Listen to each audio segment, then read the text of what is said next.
But yeah, so Bemmy, it looks like you're moving forward and you're doing stuff.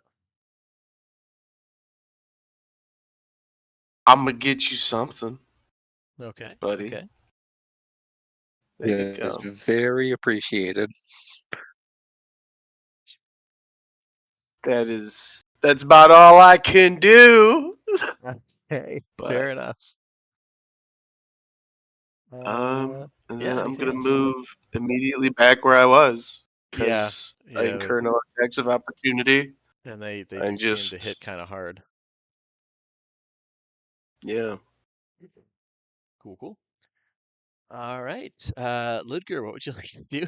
These things keep trying to take your fucking crossbow and shock the hell out of you while they're at it. Um,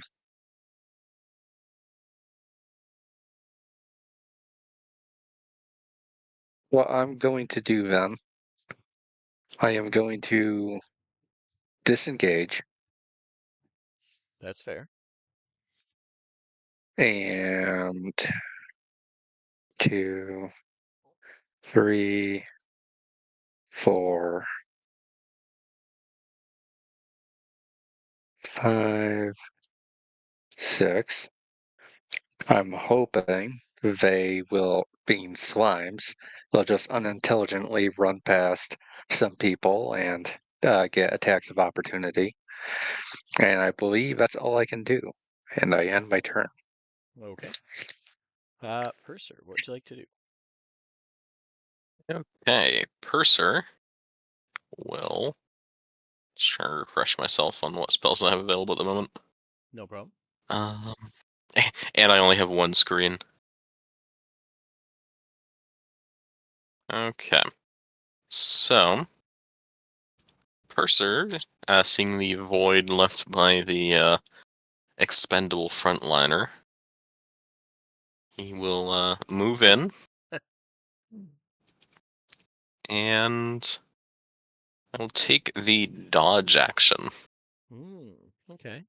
Fair enough. So I'm just blocking blows, getting ready to Do Purser do things. something. I don't know. Yeah. Fair enough. Okay. Balthazar, what would you like to do? I will move up to this one. And let's see, let me review this character real quick. No problem. No problem. I will take a swing. Make sure I'm doing this all right. Be separate. Yep. I will swing. It's a 14 hit. It does. Alright. 6 bludgeoning. And I Okay. will use a key point to extend a hand of harm to it. Rolling basically a d6 plus my wisdom. Okay. So 6 bludgeoning and then 6 necrotic. All right. Uh, Uh, yeah. see, vulnerabilities, immunities. Yeah. Okay. Yeah. They just straight ahead damage. Pretty good. Then I will swing again for 4 more bludgeoning. Okay.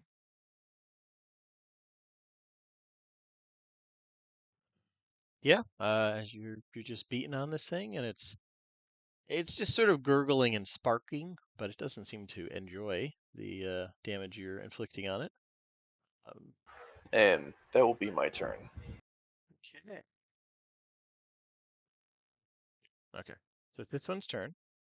First thing it has to do, because it's been just discharging continuously, it's going to bonus action supercharge, and it's going to pull in energy from the surface it's on, and immediately goes from looking kind of gray and sad to that familiar lightning-filled blue, electric blue, some might say.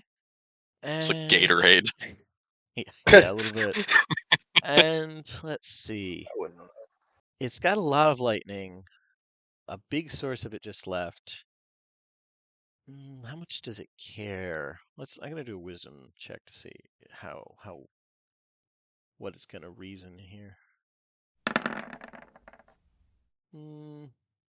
Yeah, they're not beings that really have much control over any East element. They're gonna go here. Yeah, it's going to chase after Ludger. Which Purser, if you want to Okay. make an attack of opportunity, you're free to. Purser will indeed.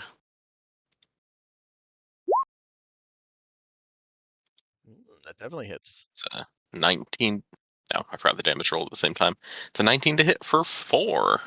Okay, very good, very good. Oh, easy number. I like that. Yeah, you hack off a chunk of this thing that like hits the ground and kind of evaporates in a bunch of sparks. And it's gonna, yeah, it's gonna dash to get to Ludger. And yeah, it's like pseudopods are kind of reaching out towards you, Ludger, in a grasping motion towards your crossbow, seeming like it's just really wants your crossbow. And this one, it, I think it had been drawn to Purser for some reason, but I don't remember why. I'm gonna have, No idea. yeah, I don't either. It is going to back up to get back onto a place where it can supercharge. Not disengaging because it's just not thinking that much. So if Balthazar wants to pop it as it slithers away, he's free to. That definitely hits. Nice, nice. Easy numbers. I like this. Okay. Yeah, you whack it and it possibly didn't like it. But it slithers over here, supercharges, pulling energy from that platform. And for whatever reason, it was focusing on Purser. It's going to do it again. So it is going to,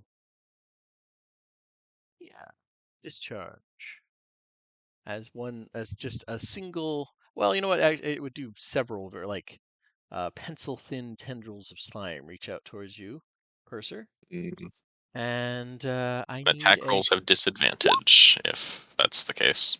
It is not quite. I need a con Okay. saving throw. Boom, boom, boom. 9. Ooh. Okay.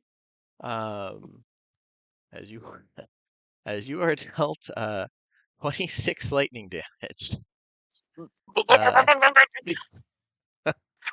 Uh, um, I think that might have hurt. Can you like see my skeleton as I go down? Yeah, sure. You go full Marv. Yeah, I that's exactly what I was that. about to reference. Yeah, the Home Alone 2, where he's just like there's a flash. You see the skeleton. Uh, so yeah, like he hits the ground, smoking, twitching. I think, and it makes no move to like continue enveloping him or anything. It just sort of seems to look around and then 5, 10, slithers this way. You know, at a unhurried pace. And yeah, that's it for it. Benny, what'd you like to do? Purser's down. I The don't know if that's a big deal at this point, but he's down. It's a common situation. Yeah. well,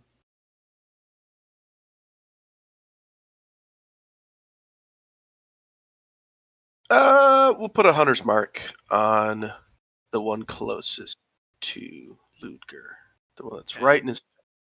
Right, hunter's mark, green dot. Mm-hmm. And I get 2 attacks. You do. Yep.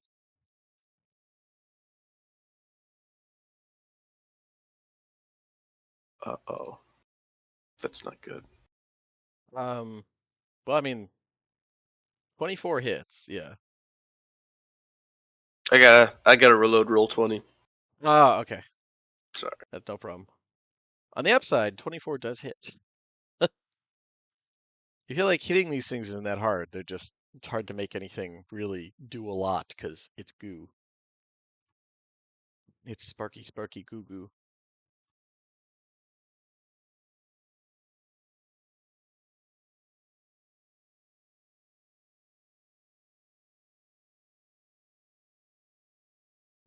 By the way, Balthazar, you're currently on board an enormous, like, entirely metal ship, powered by two captive water elementals, that form like enormous, like, rings of swirling water around the sides of the ship, or like curling around over, yeah, I guess over the top of it.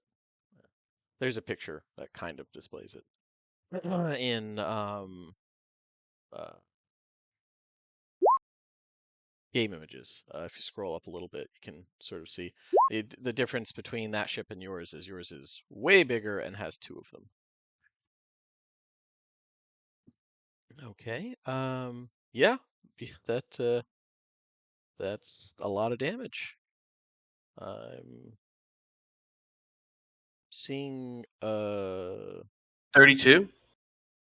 Oh, that's why I didn't see the yeah. Both of those definitely hit. Okay, 32. Okay, cool. I was like, why did it roll damage twice? Because you attacked twice. Okay, yeah. Okay, yeah, you definitely take a good chunk out of the goo. And it doesn't like that at all. Let me take that. And I would say definitely seems like it's very much bloodied, or if it had blood. And yeah, It's very much good. yeah, it's good. There you go. Very good. Very good. Um, anything else? Damn. No, not really. No. Okay. Ludger, what would you like to do? This thing's like just had a lot of it kind of got sheared off by these two very, very powerful shots from your friend Benny. Okay. Question. Yes. What last session when I wasn't here, I'm pretty sure I know that, like, I would not be surprised to know that the lightning damage for my crossbow wouldn't hurt it. Like, I'm already suspecting that. However, did it seem to like make it stronger if it got hit with electricity? I That don't is think an we've hit them with electricity yet. untested hypothesis as of yet. Did I not hit it? No, you hit Does it, it but always do lightning damage, or only when you do the I thought I thought you I had would to like spend charges or something to do extra lightning damage. to cast lightning bolt. I thought it was normal piercing damage normally. I thought. Uh, Never mind then. Yeah, For whatever reason, I, I was No, thinking that I get it what you're did saying. like extra thunder damage or some shit. No. I don't think so. Let me I'm look looking at here. the description on the weapon readout right now. It's just once per day you can spend a charge to cast lightning arrow. Right, yeah. Okay, There you go. okay, just making sure. In that case, I am going to shoot it twice. Okay. Always a sound strategy. 1, Yeah, 2. that's both hit. Yeah. I am going to bayonet it. 14. That also hits. If it bleeds, we can. If it goos, we can kill it. Okay. With that, 11. My favorite part was when the goo said it's goobin time. I love how I rolled a fucking 1 for that critical. I saw that. I was like, yeah, can't help that. That just makes my day. Yeah. 25 total damage. Still pretty good. Okay, you Is definitely it dead? putting in. Nope. Takes Okay. more though. In that case, I will risk the attack of opportunity to move away from it. Okay, you are. It's Well, pretty heavy focus, so it tries to goo you and grab at you with a 19 for 11 lightning uh, damage. hold on. Yeah, that hits. So it doesn't do any additional effects. You just got a little tased. You're left for 11 lightning. Okay, I will run away from it. Oh, you're not dead. He's not. That's true. Mm. Thanks entirely to your healing, I think. Actually. Uh, Well, what do you know? I think. Anything else? And I end my turn. Cool, cool. All right. Cursor, you could give me a death save.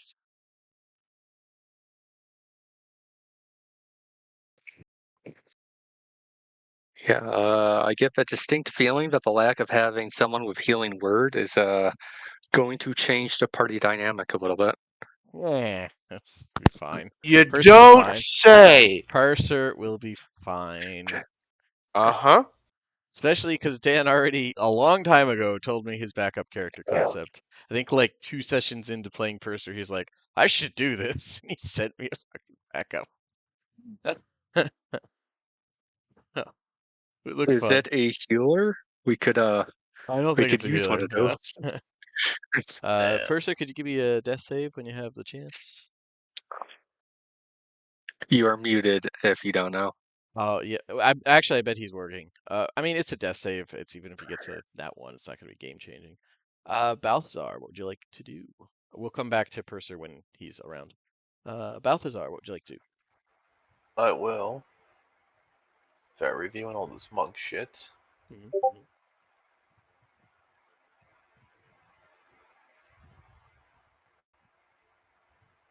I will move up and do this. Healing hands or whatever it is. I knew you get some hands of healing. See, I was really close. He's good. Alright, so, hey, 3 hit points.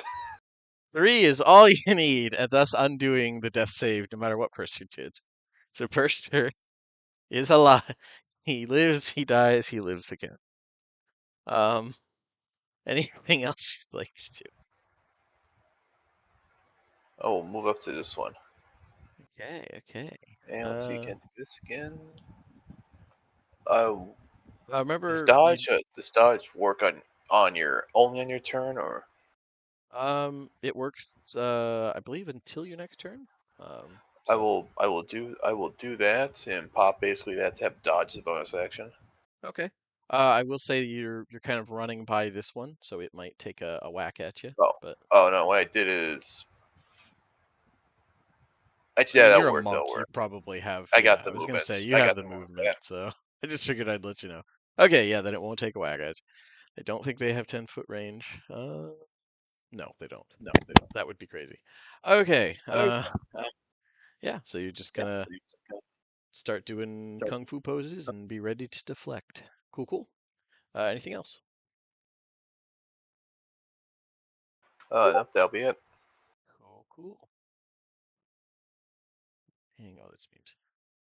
Okay, it is this guy's turn. Sorry, I'm back. Okay, you had a death save and then you got healed for 3, so it kind of like it worked out very nicely. Awesome. The monk got you up. So, this guy is going to move here, just so it's in that comforting place of lightning. No, wait, would it? Wait, so let me see here. I feel like it's just going to. How far is Ludger from it? Doesn't have super far vision. What's its range of vision? Okay, he's still within its vision-esque thing. Yeah, it's just going to. Yeah, you know what? It'll go here. It's at least comforting enough to stay close to this. And it would try and get Pick, but she is fluttering, I believe, 20 feet up is what the little thing here, the little note I added. So it's going to go here, and then it's going to try and do its discharge on.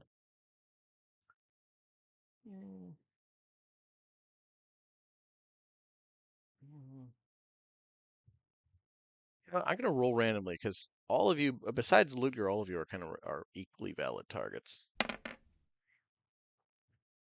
Oh, okay. Okay, then it does. It just ignores Balthazar, slithers over here. You can do an attack of opportunity if you'd like, if you haven't used your reaction yet. And then Yeah. it's going to try and whack it. Oh, Oh, I crit nice. him. Yeah, 11. pretty darn good. Okay, okay.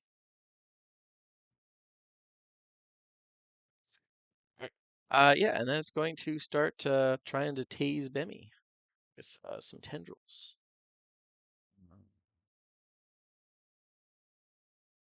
And 1-2 attacks. It's doing actual attacks this time, not its usual discharge. Because that's looking like it's. Oh, it does have a limit on that. Okay, good. 16 to hit the first one, Bemmy. Hmm. 16, huh? Mm-hmm. Yeah. Barely, but yeah. Okay. 16 lightning damage. Max roll on that. Ow. And then a 9 to hit. 9 is a miss. Okay. So that does not hit. And yeah, it feels good about that. It doesn't need to continuously discharge there. This one, let's see.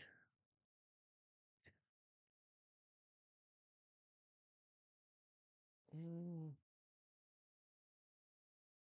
yeah, you know what? It's just gonna go here, and it's gonna discharge on Balthazar because it has no other use of that. It doesn't have to worry yet. So Shisha, I need a con saving throw from Balthazar the monk. As several pencil thin tendrils of sparking slime slither out towards you. 18. 18. Oh, okay. Good, good. Half that. Uh, where's the thing? Oh, 1 sec. So 11 lightning damage. And let's see. Yeah, can't do that yet. Okay. Yeah, bonus action recharge. Okay. Oh, that's what I could have done. So this thing is going to, this one right here takes a bonus action to take the dodge action as well. It's the one that just went that I skipped over. Okay, so it's charged. This one's dodging. A little what's a dodge symbol here? Ninja. There we go. It's ninjing. All right, and that's it for him. Bemmy, what would you like to do? Hmm.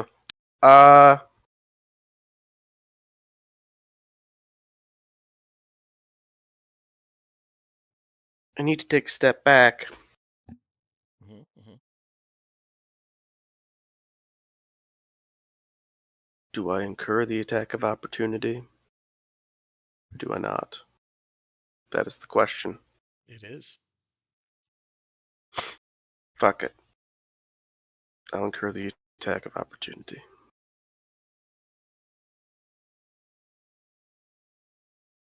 I'm back again.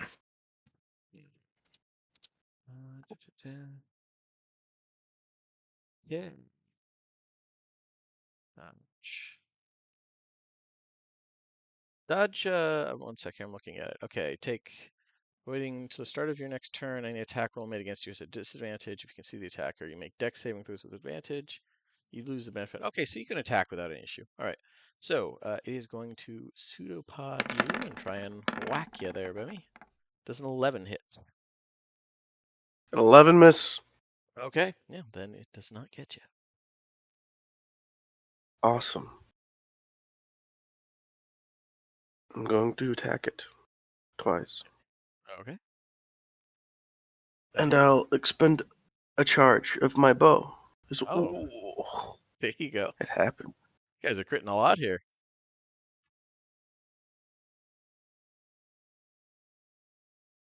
So. Boom, boom, yeah.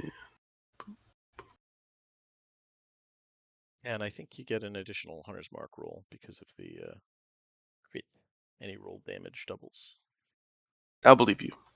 Ooh. Not bad. All right.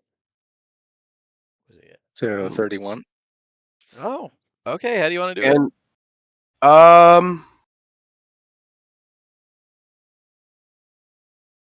just if anybody could pin Jelly to a wall with an arrow, Bemmy did it. Okay. Yeah, I I mean don't know it's if that makes any sense no. because it shouldn't. It's not possible.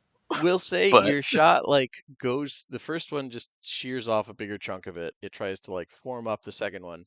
Second one goes through, and like with a ping, it doesn't pierce it, but it gets stuck in the metal of the container full of like alchemical fluids and the bound elementals, and that seems to cause a feedback loop that causes this jelly to just basically briefly glow like incredibly bright, inflate, and then explode, just scattering jelly everywhere. And yeah, it is very much gone. And all anything right, then else? I'll take a free action to just go. That was a feist, and then end my turn. Fair enough. Can't you transfer your hunter's mark? Oh yes, you're right. I can. That is a good thing. Yeah, you want to? This guy here. Yep. Gotcha. Okay. Okay. It being Ludger's turn, he will run here to get a better line of sight, and he will shoot at it twice. Hmm. I forgot he was dodging, but that's okay. Well, that was a great. That was. I won't take the crit away. All right. Yes. That. Go ahead and do your stuff. Okay. 1, 2. Yeah, both those hit. Since I got a hit, I am going to use my superiority die on one of them. Okay. 1, 2. And it is going to be the distracting shot. So the next attack against the next attack against it is going to be at advantage. Okay. It's 27 total damage. Yep. Yep. All right. Definitely bloodied. And yeah, fair enough. Purser, what would you like I to end do? my turn. Oh, yeah, sorry. Purser, what would you like to do? You've regained consciousness. You're lying on a cold, hard surface. Not that cold, but hard surface. And there's a faint humming around you. What would you like to do?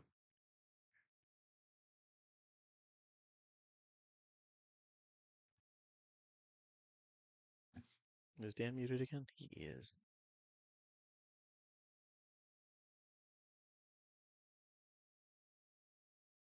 We will come back to Purser. Okay, Balthazar, what would you like to do? Well, what's this do again? Okay, fair. Yeah, always a good plan. All right, I will. All right, so here's attack number one. Normal one. That hits. Spending the key for the reaction for the two unarmed as a bonus action. Ooh. Of course, it suddenly starts getting busy now. I'm back. Yep. What And would you then like to do? Oh, sorry. Create. Nope. Uh, Whose turn is it? well, it's Balthazar's right now, but as soon as he's done, we'll go to you because I kind of jumped past you. all right, so Okay. does 14 hit? 14 hits, yes. But before So you do too many, I just need to roll me a d100 for that 7. well, it's a d20.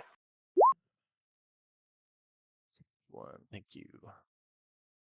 And we'll use this one today. 1. It's not range. Natural weapons. Here we go. Give me an acrobatics check. I feel like you'll be fine as you overextend with your cool karate kick. Okay. Well, you had like it was a really cool move. You've done it a million times. You're not sure what happened, but you fell prone. Um, and yeah, so I mean, even at disadvantage, I think the 15 still hits. So it's like as you're just like punching it from the ground. Um, so So 4, yeah, it doesn't 8. change much, but you're prone. So let me try to do it. So 4, 8, 15, 21 damage. Okay, cool. I'll take that right off. And you know what? Fuck you. Last key point. Can I do this actually? I mean, let's see if I can even do this. Oh yeah, it doesn't say what it takes, so I guess it's just a once a turn thing. Okay. Doesn't. So and then 4 necrotic on top of it. All right. No problem. Okay. And then sort of as a going back to Purser's turn, I saw a firebolt. I assume you stand up to shoot that? I'm back again. Okay. Yeah. I assume you stand up to shoot your firebolt. Yeah. Yeah. If I'm ever AFK during my turn, I'll just firebolt. Firebolt. Gotcha. I didn't want to just assume, so I was just like, we'll come to him when he comes back. Yeah. But yeah, Sorry. no problem. No problem. Um, so firebolt. Let me see what you got. Roll up past all the monk stuff. There we go. 16 hit for 8 fire. Yep, you shot a chunk out of this thing, and it seems unhappy about that. Back Anything? away a little bit as well. Yeah, you stand up. Brush your That'll robes be it. off, move a little. Yeah. Okay. Anything else, Balthazar, before we officially end your turn? Sorry, the order was a little wonky. Nope, that was it. Cool. All right, it's this thing's turn. It really wants to stay here. It doesn't have enough intelligence to really like notice too much or care that its companions are gone. Really likes this lightning. Um,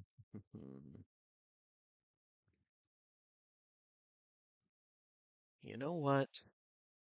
It's going to pseudopod attack Balthazar. And then it's going to try and 17 and 25. Not bad. Both hit. Yeah. 12 and 9 lightning damage. So it lashes out and 12 and jabs you. 9. Yep. I believe 21 lightning damage total. All right. And yeah, then it's just going to take the dodge action. This time I'll actually remember to have it fucking dodge when it does that. Okay. Yeah, it's going to do that. It's the lightning in it seems to let it move very quickly. It slithers back and forth, forming a mass of rapidly moving tendrils, hard to hit. Bemmy, what would you like to do? Well, I'm gonna shoot this guy twice. That's fair. You have disadvantage on the shots. How come? Because it's dodging. It took a bonus action to dodge because it's supercharged. Oh, Yeah. That's why it stopped doing the discharge thing every turn because it's like I should probably try and survive, and it has a limit on how the number of times it can do that. So all right. Well, either way, I'm gonna shoot him with the sad stick once. you could. Shoot him with the sad stick twice. The 21 does hit, but if you could give me a D100 for that nat one.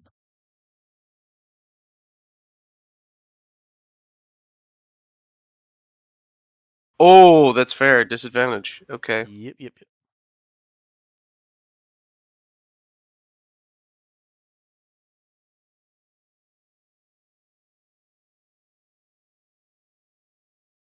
Hey, I don't know if that's good, but Huh. that's pretty neat.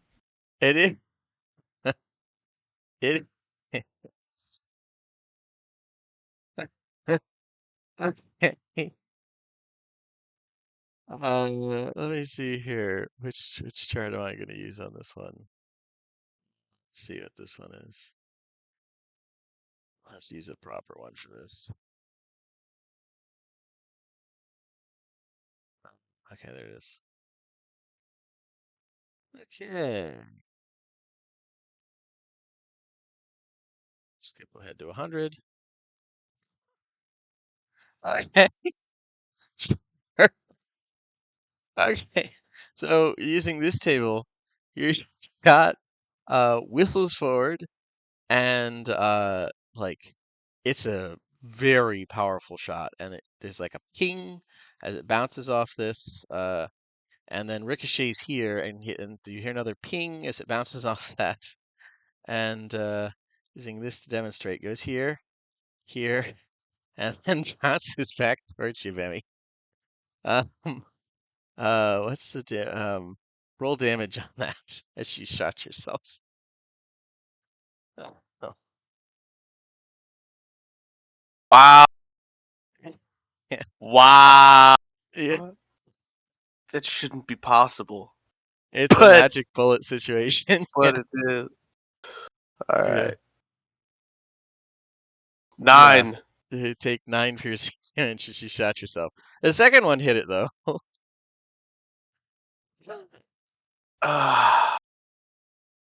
So I'm down Oh, because I have 9 hit points. oh man. Oh, I'm sorry. I did not see that coming. Okay, never mind about the second attack then. You're down. Did that down him? Yeah, Yeah. he was at 9. The shot ricocheted twice and hit him, and he downed himself. So I feel like I'm gonna have to pick up the slack from the Sultalis exasperation. I mean, roll a d100, get a 100. Like, what were the odds there? That was um okay. I'm sorry. I don't know anything else you'd like to do, Emmy. Huh. I need to make a sandwich. Okay, that's fair. Lidger, what'd you like to do? You just saw a ballistic miracle. Just a Pulp Fiction, but not being missed. I want you to understand that we just witnessed an act of God. Don't blaspheme. Robert, take it. Don't stop that shit. Yeah. Ludger, you with us? Scott might be muted. Scott? We lost Scott again. Yep, there it Oh. is. I think it's just his PC No, failing. no, just randomly drops me for no fucking reason. Okay. Is it? So So it's I've not the server. yeah, I guess not. So I don't know how much you heard, but you witnessed a ballistic miracle. Bemmy managed to get a Like, I 100 hear as. everything. That's Oh, that's okay. the Okay. annoying thing is, like, I hear you guys fine. It's just randomly my computer or whatever will just go, oh, well, your mic's not working now. It Yeah. is your curse. And your blessing. The worst part is that I hear 17 and everything. 19. Okay. Oh, so 17 and you're 19. just shooting. Gotcha. Yeah. Yeah, both of those hit. Even at disadvantage. And yeah, that definitely hits. Uh,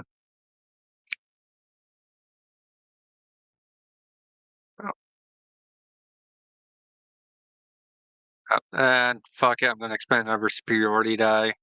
Again, distracting shot. Okay. And Okay. Hey, there you go. so 19 total. Next attack against it has advantage, which in this case, like, evens out. Yeah. I mean, It's stupid dodge bullshit. it's looking like it's barely in existence at this point. There's probably not a lot left of it. Anything else, Ludger? Nope.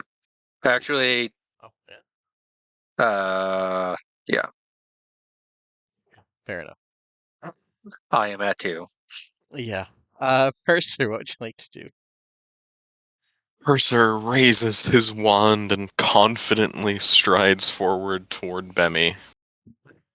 And he will cast Aid Oh, no, I don't have aid prepared.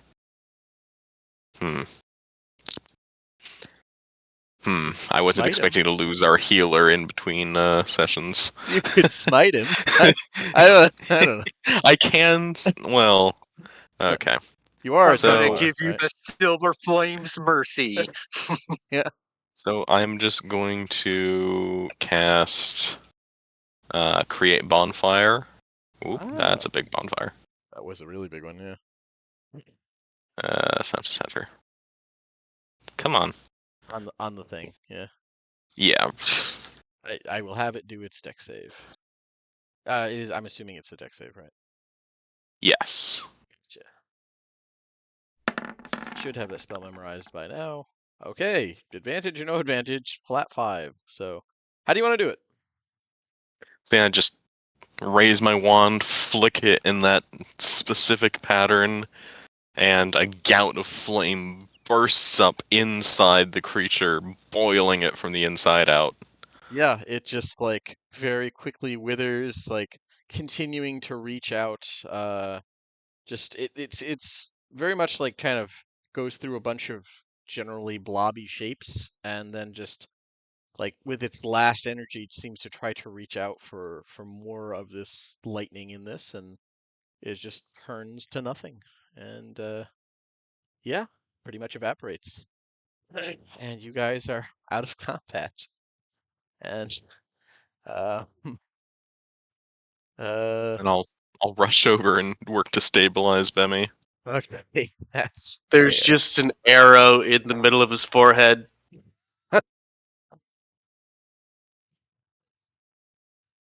Huh. Interesting. Do we pull it out? Or leave it I, in. I don't Pull have it out or leave it in. I, Yeah, I don't have any more keys, so good luck. Yeah, I that's think it's a leave it perfect. in situation. Okay. What's I do this? Jesus, I it's do been. know how to heal. I mean, But I'll say you give him advantage on the check to avoid the nat 1, but I mean he didn't. It was a flat roll. So, uh, 1 sec. What's going on?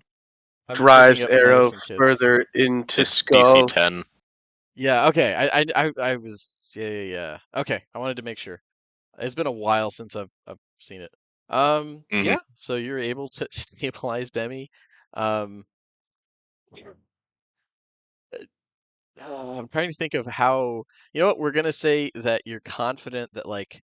So yes, the arrow is technically lodged in his head, but it's just the tip of the arrow is like kind of jammed in his in his skull. So you Yeah, just kind of pry that out and patch it. It was yeah. I just in there pack enough the to wound with stand. some cotton like strips that I have on hand, but I Yeah, don't have a yeah, full healer's kit, so I yeah, can't like provide actual assistance. yeah. So you're just stabilizing him, but I'm yeah, taking he's cure wounds next time we level up. that's fair.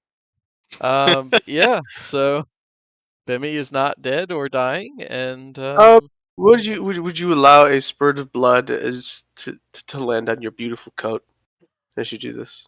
You know how much blood gets on this coat? yeah, it's yeah. I mean, that's a fair question. There's a lot of blood on that coat. Oh, So, I retract what I just said. That's fair. so yeah, any blood that gets on the coat, he will burn off with impunity. yeah, it's a regular thing for him. Good. But Good. Good. Good.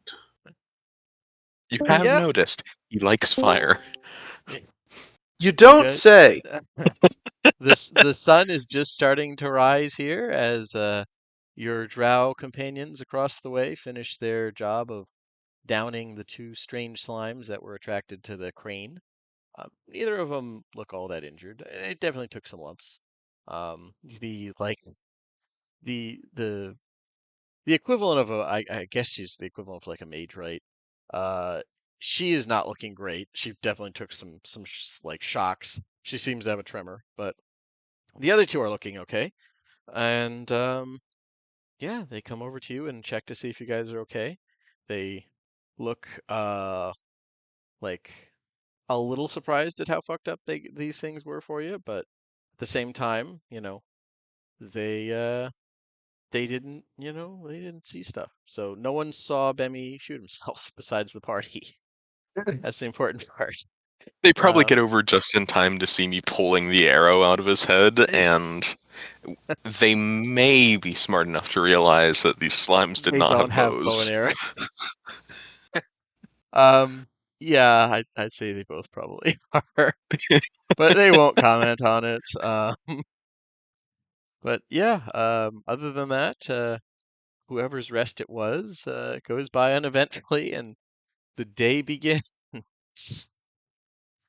I don't know how rested you all feel, but it's a new day. You could take a short rest maybe if you wanted to get some hit points back and such. I think Bemmy So, has to take a short rest. was that an interrupted long rest, if I It remember was. correctly? Yeah. I'm happy to just long rest again and make sure we get through it. We That's are yeah, that's fair. rough after that fight. Yeah, yeah. Although I am up to negotiation on that. I am fine on spell slots. I am happy with a long rest on account of being at 2 out of 58. I can do a short rest because, fighter, I get all my shit back, but Bemmy, how you Yeah, I'm the feeling? most long rest dependent person in this party now, so I'm fine with a short rest. yeah. I don't have a choice. That's. I mean, you get a short or long rest. Like you could wake up after and be like, "I'm ready to go," or you could be like, "I want to sleep more," or trance more, or whatever. You're just unconscious, I guess. Um, Yeah, we'll take and 2 hours and give Bemmy and everyone else a chance to short rest. yeah, that seems fair. Okay, cool. Then short rest later. There is nothing that interrupts you. Nothing else crawls out of the lake to assault you. And we will go to the map. Here. Okay. Yeah. It's another sunny and very humid day on the shores of Muldsar Lake. The jungle goes up, as you probably saw in the previous map, right up to the edge of the surprisingly picturesque looking beaches. Um, the the water is crystal clear. There's bright colors. You see all sorts of incredibly bright colored, lake life.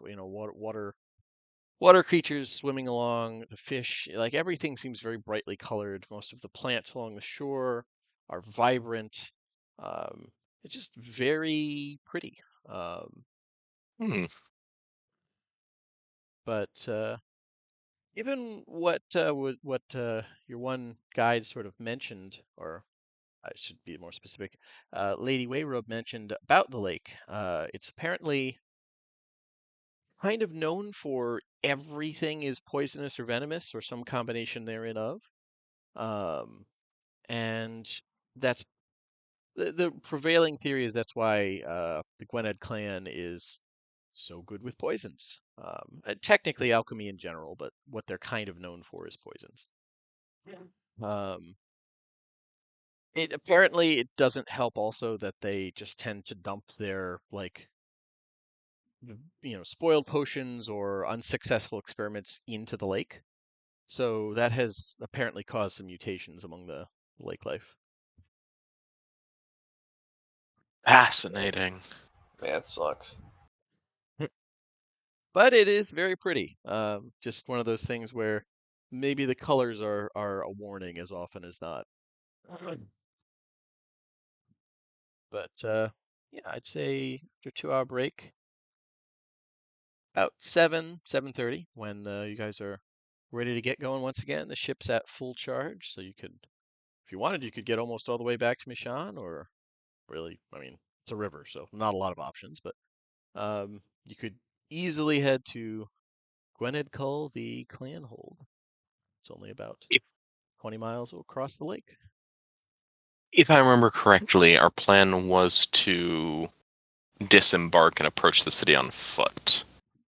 That sounds right. This is a hard ship to hide when approaching. Yeah. Like this, this is And isn't it yeah. like a warship It's At least in that the the Sulitar would recognize. they would recognize it as a warship. There's one other Riptider that's functional, and it's in the possession of the Nuxavaro clan, and they are kind of the Vikings of the Almcusp city state. So they might just think it's that and panic. Um, Yeah. so yeah, you're in a pretty serious like it only has one cannon, but that cannon is impressive. If there was a bunch of them, this would absolutely be a warship. hmm So, but yeah, you could do that. Where do you want to disembark and approach? Um, I'd say 2 or 3 miles north of the city. okay. Enough that like a casual observer won't see it, like rocking up and disembarking soldiers. Yeah. Fair enough. Okay, so you're just gonna sail it across the lake to like here, not actually here, but we're zoomed. It's a zoomed in, so I Yeah, can get it, and then the scale's weird. disembark and yeah. Uh, the sad thing is, I was determined to make this actually scaled to the real island on the world map, and I did, but that means it's very big. Uh, hmm so, but yeah, you're able to do that. Who is piloting? I think it was Bemi last time. I'm willing to do it if Bemi feels I was about to say, injured. am I indisposed at this? Oh no, two At Yeah, hours. this this moment? is You've woken yeah. up. You short It's rested, yeah. Everybody got a short Oh rest. Yeah, unless you don't want a short rest. you don't have to. no, I It's don't want free. to not. I don't want to not. Do that. This is the closest thing to a fan boat that I'm ever gonna get. Yeah, that's true. All right, so let me just use this ridiculous. Uh, okay, yeah, I'm proficient with water vehicles. I gotta do it.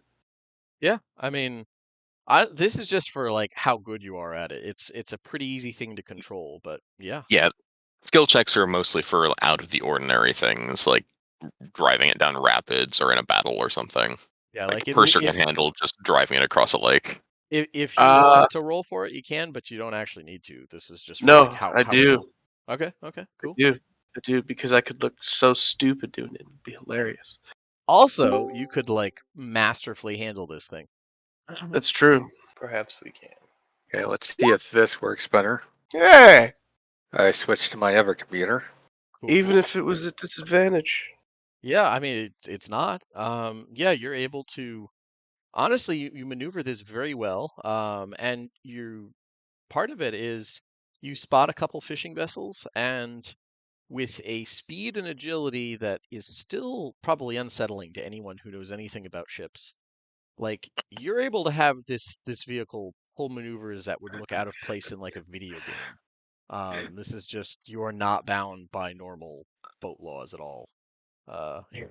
By normal boat laws. Yeah, So, I was trying to find a Charlie reference to add there, but s- bird law. so, so well, Bemi is like pulling the massive ship through like a 270-degree drifting power slide. Yep.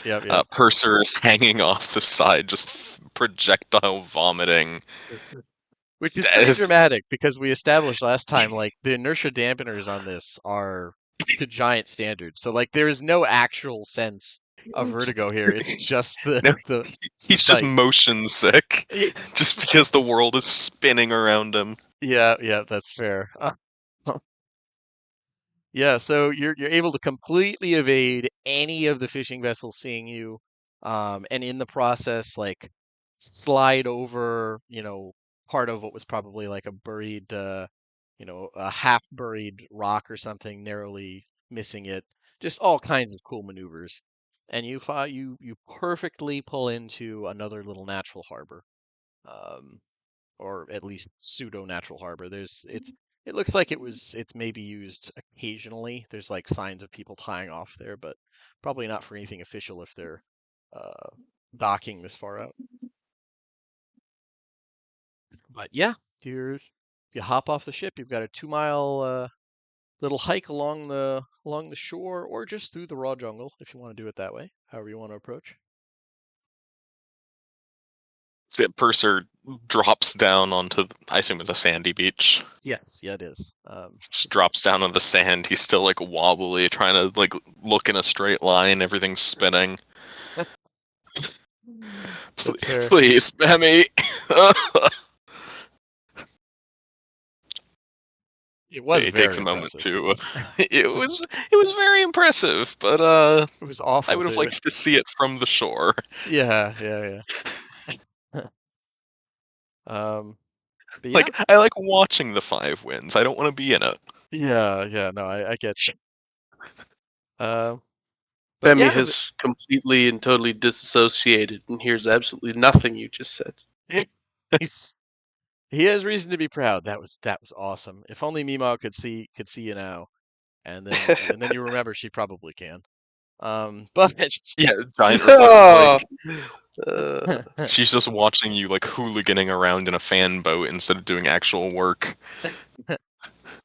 sipping a tea on the porch. Yep.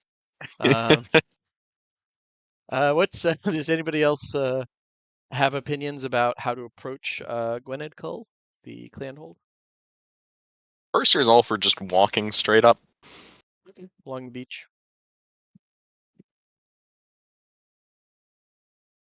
You know, Bemmy's Ludger, the drow expert. yeah, Ludger does not have an opinion. Okay, fair enough. Um, it's not. It's not. Balthazar. There we go. See, I'm getting there. Balthazar, Yeah. does he have an opinion about how to approach? All right.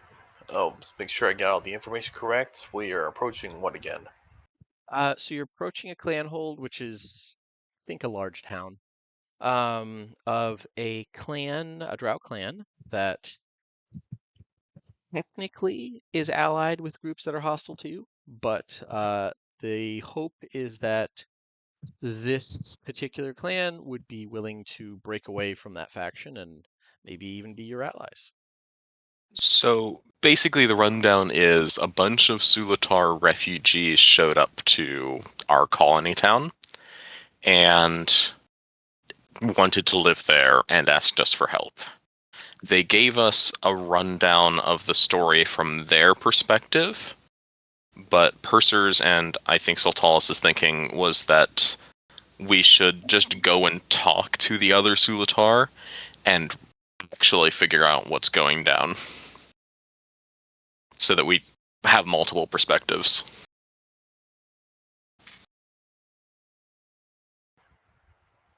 I don't think they're gonna like us, so I'm prepping. I'm prepping for potential problems. I mean, I think everyone's like going in with weapons, just probably not like out. But you're a monk, so as long as you're not wearing like manacles, your weapons are out. So I think you're good. They don't know that. I do have a Exactly. sword on me. I'll just pretend that's my main. Yeah, and it's not like you have to cast stuff aside, but as long as you're not like approaching the gate screaming with a sword in hand, you should be okay. Now, the other question is, are our other drow friends going in with us, or would they be, like, shot on sight, do they think? They wouldn't be shot on sight as long as they approach with their colors flying. It's very much a like noble obligation. You're not, if you want to be taken seriously, you're not going to just gun down somebody, even at war, approaching if they've got their stuff up and they don't have an army behind them. There's only one clan that would even try it, and they're kind of known as like junkyard dogs. So, Okay. in Yeah, I just wanted to respectable make sure. society, if you approach with your colors out, they're not going to immediately kill you. They might like technically, give you an honor guard, aka just surround you with people, but they're not going to just flat out kill you. They're going to see why you're approaching. Right. They're civilized, Uh, right? mhm. They're civilized, like it's kind of Nothing a bit of Corvarin sensibilities can't fix. exactly. Um, but yeah, if you guys want to just walk right up, that's certainly acceptable. Your two allies, Lady Wayrub and Lord Olenquai, will be going with you. They leave their she's kind of their messenger slash like the backup to pilot the ship if anything happens. Casca El Wayrub, she's their most skilled mage left, which is not as important as it sounds. So yeah, she's left behind. We're gonna say Sotalis decided to stay behind as well, just in case anyone attacks the ship. That's the reasoning. Yeah. But yeah, you guys all hopping off is an impressive feat, but definitely just taking the crane chain down is pretty easy. Um, and yeah, you disembark and start walking. Now, do you walk along the sands or do you kind of dive into the jungle to make it look like you're not coming from somewhere on the shore, or how do you want to do that? Ursur'd prefer the direct route, but if Bemmy's concerned of, like, I don't know, a giant 8-armed crocodile bursting out of the water or something, I don't know, it's Zendrick. Yeah, yeah. There are literally spider crocodiles, but those are luckily restrained to the mainland. Luckily. Yeah. But yeah, if Bemmy has any concerns like that, I'm fine to follow his lead, but otherwise, just head straight there. This just reminds me of the fucking, like, when they get off the plane in Venture Brothers, in, like, the first episode, and, like, the fucking Chupacabra just, like, jumps out. So Bemi's knowledge of the area, you've never been this far north, Bemi. Just because Mima preferred for you to deal with the tribals. She just thought they were funnier. The the clans she occasionally did stuff with, but they're so much more paranoid, and you know they don't just like panic and flee or send tribal warriors after. It's way funnier to deal with the tribes. So you've never actually been this far north, but you heard about the lake. And you're not sure if it's any safer to be like on the shore or in the jungle because the radius of horribly poisonous things seems to go out a little bit from what you remember. Okay. Sorry to interrupt here. I have to close up the library and head home. I'll be back in like 10 to 15 minutes. Why don't we take a 10-minute bathroom break? How's that? That works out? Whatever works. But Yeah, yeah. regardless, I'm leaving. Yeah. No, I'll I be back got in you, a man. bit. Yep. Okay. Yeah, we'll take a quick bathroom break or whatever. And Yep. yeah, we'll be back in 10 minutes. All right.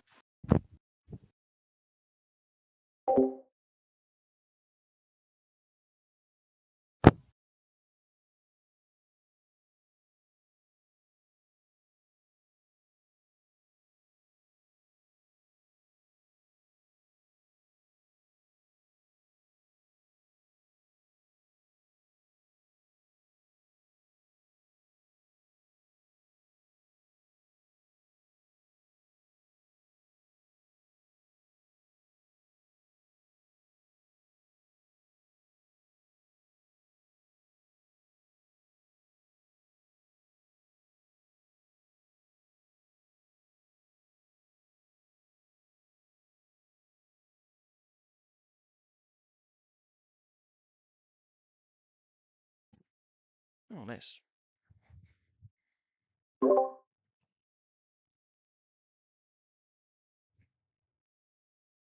am back getting some water.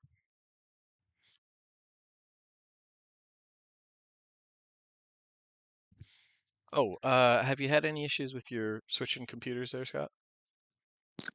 Not that I notice. Yeah, like you haven't dropped off yet, which is, I think that's progress. Yeah. So it's just your laptop then, maybe? I think, like, it's basically a case of my computer being funky, and that, like, because I notice it's usually like my mic basically has the ability to, like, kind of, like, as a little, like, thing where I can turn it, like, on and off, which is great when everything's working fine, but often means that, like, if there's any, like, hiccups or whatever, it instinctively goes, oh yeah, you don't want to talk right now, let's just shut that off for you, bud. Like, Huh. which Huh. it comes and goes depending, like, for example, if I've been using it for weeks on my laptop, no issue. Mhm. And again, it could just be a weird thing where it could just randomly start doing it again, but or it could be something in the settings that I don't know, like that I'm not tracking. In any case, like now that it's on a separate computer from my Roll20, which is again like Roll20 and the other thing can be quite intensive. This Yeah. basically makes it so like I don't have like lots of like Lots of things going at once. Yeah. that causes it to like hiccup. Which, okay, so I get Roll20, I know it takes up way more than it should because it's, kind of a shit program. I get that. At least from a computer standpoint. I've never had Foundry cause problems before, but I've never run shit from it, so I have no idea if that's the norm. I think it just might be my laptop or my laptop settings. Yeah, Like because I was gonna say, usually, as a player at least, if Roll20 is giving me problems, I can usually run Foundry okay. Um, and yeah, so I think the problem might be the laptop in this particular case, yeah. which is unfortunate. I guess. Well, it's not the end of the world.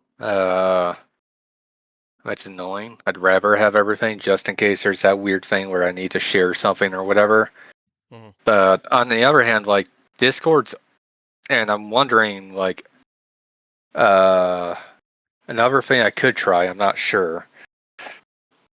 I think I've noticed that if I have both my gaming computer and my laptop on, even if I shut down Discord on the gaming computer, it still like tries to keep track of shit. And I think that extra shit, like Discord trying to keep track of two computers, could also be up. Could be responsible for the shit. Yeah, that Because could be. I do notice that often when that shit is happening, it's when my gaming computer's on. On the other hand, mid session, I don't want to shut down my gaming computer, run into more issues, turn my gaming computer back on, see if like, and then like wait for it to turn back on, Yeah, then log back in and all that shit. Just like yeah, it, at least for now, it strikes me that I should just, it's working now, so I'd rather not fiddle fuck with it mid yeah. No, session. I don't mean now. I was just saying for before I might, next game yeah, or I might, next Friday. yeah. I mean, the big test, again, especially since I'm having issues with Roll20 and Foundry, is for my other game tomorrow. I'll probably shut down my gaming computer, see Hmm. if that helps, and if it Could doesn't, be. then like just declare short break and turn my other computer back on, and switch Yeah, to that. yeah. That could be. Yeah, because I wasn't as a player. It's not. You can usually make something work, even if you can't actually be on Roll20 or something. Like even if you just keep Discord open through your phone or something, it's like, well, I can kind of make this work. It sucks to do from your phone, but I'm saying it's not as much of a thing. But since you DM multiple games, it's like that's way there's way more pressure on you to have your shit going. That's what I was thinking. Yeah. On the other hand, I think it's kind of one of those weird things that it's on one hand, you have much more pressure, so if you have no idea what's going on, you basically kind of feel like you can't go, okay, let's just clear like a 20-minute break and hopefully I can figure shit out. But now that I actually have kind of figured out what's up, it's kind of easier for me to go, okay, like this isn't working. Be back in 5 minutes, everyone. I'm going to apply the fix. Hmm. Versus a player where like you know, you're trying to run the game and I'm trying to like do shit in the background. Like, so it's kind Yeah, of one of those things yeah, where I feel more comfortable potentially even having to, experiment with shit tomorrow versus in the middle of your game, if that makes sense. I get you, and I appreciate that.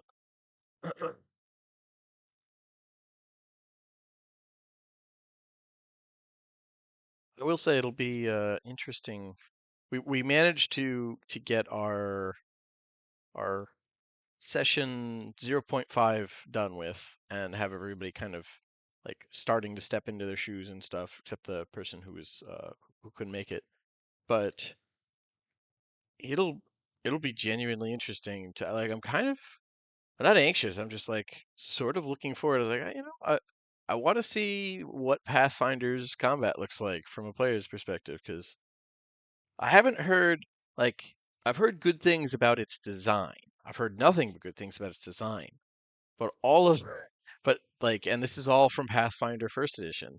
I All the think stuff I heard about that is all like it's a living nightmare, a hell from which you cannot escape type. It's like it'll be interesting to see the difference like as an actual player.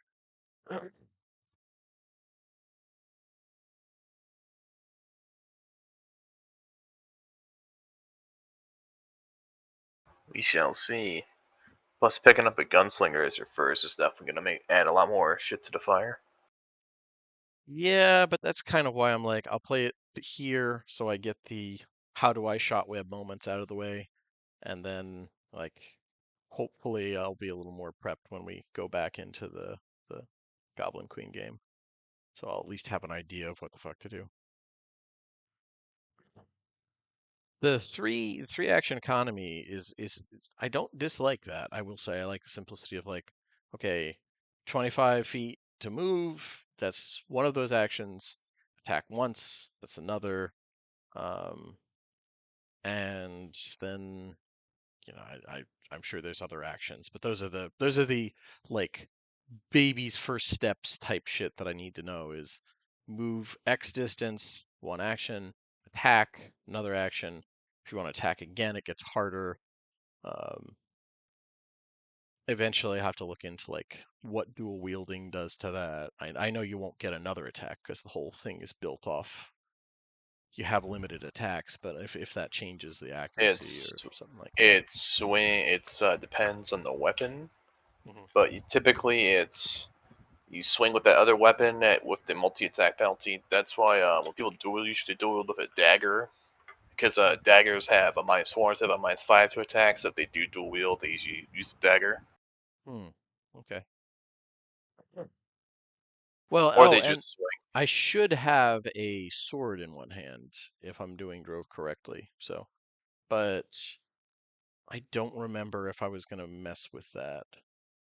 I'll play around with like basic shit first. It just has a pistol and I guess a free hand and his legs, and I'll have to figure out what to do with the third action.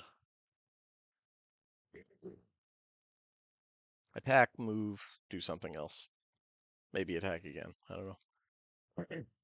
Or is there like a take aim action type thing where it's like I can make my next shot more accurate or something like that? I don't know. I'll I have don't to know. think about it. I'd I'll have to have to look. look for the yeah, I'd have to look for the like all the feats and shit because that's where it would pop up as a feat. I don't not even trying to get into feats yet. I'm just trying to look at like, okay, here's your choice of actions type thing. Like in 5e, it's like, you've got your move, you can attack, you could take dodge, you could do the search action, all the different little actions you can take without having to be any one thing. That's what I'm kind of trying to learn with Drove in the Outlaws game. It's like, okay, attack, move, and what's another basic option that I could do as a player playing any class.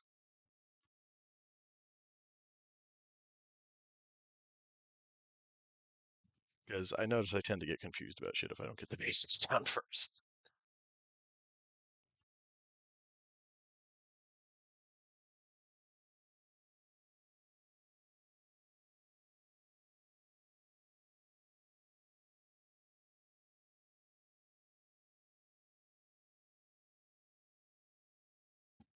Oh, I wanted to ask, like, did you have to go out for your for the call or whatever from the new guy Zach, or were you just like on the phone trying to talk this kid through like, I was on pull the the red phone, wire?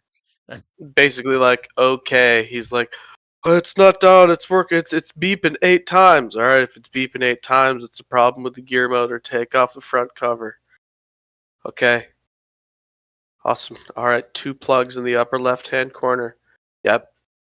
One says GM, stands for gear motor. Check the fuse. Is the fuse blown? It is. Okay.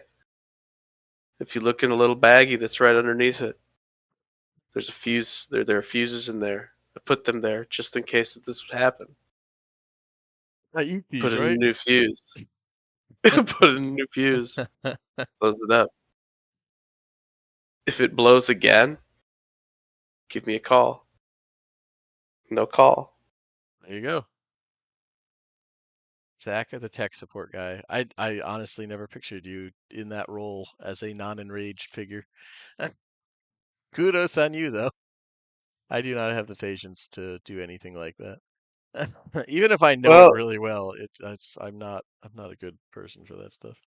it's just it's okay. He's doing the best he can. That's good. Usually, as long as it's not like a bless his heart type situation. No. It's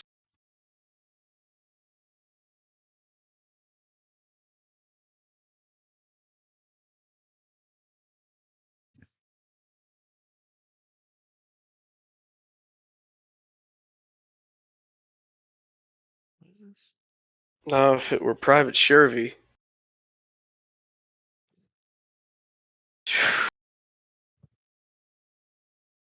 that kid. Chevy didn't do nothing wrong. He's just trying, man. No, Uh, Shervy fucked up a lot. I mean, I admit I had a soft spot for guys who fucked up a lot, as long as it was like they were just bad at their jobs, not necessarily like they were unrepentant assholes.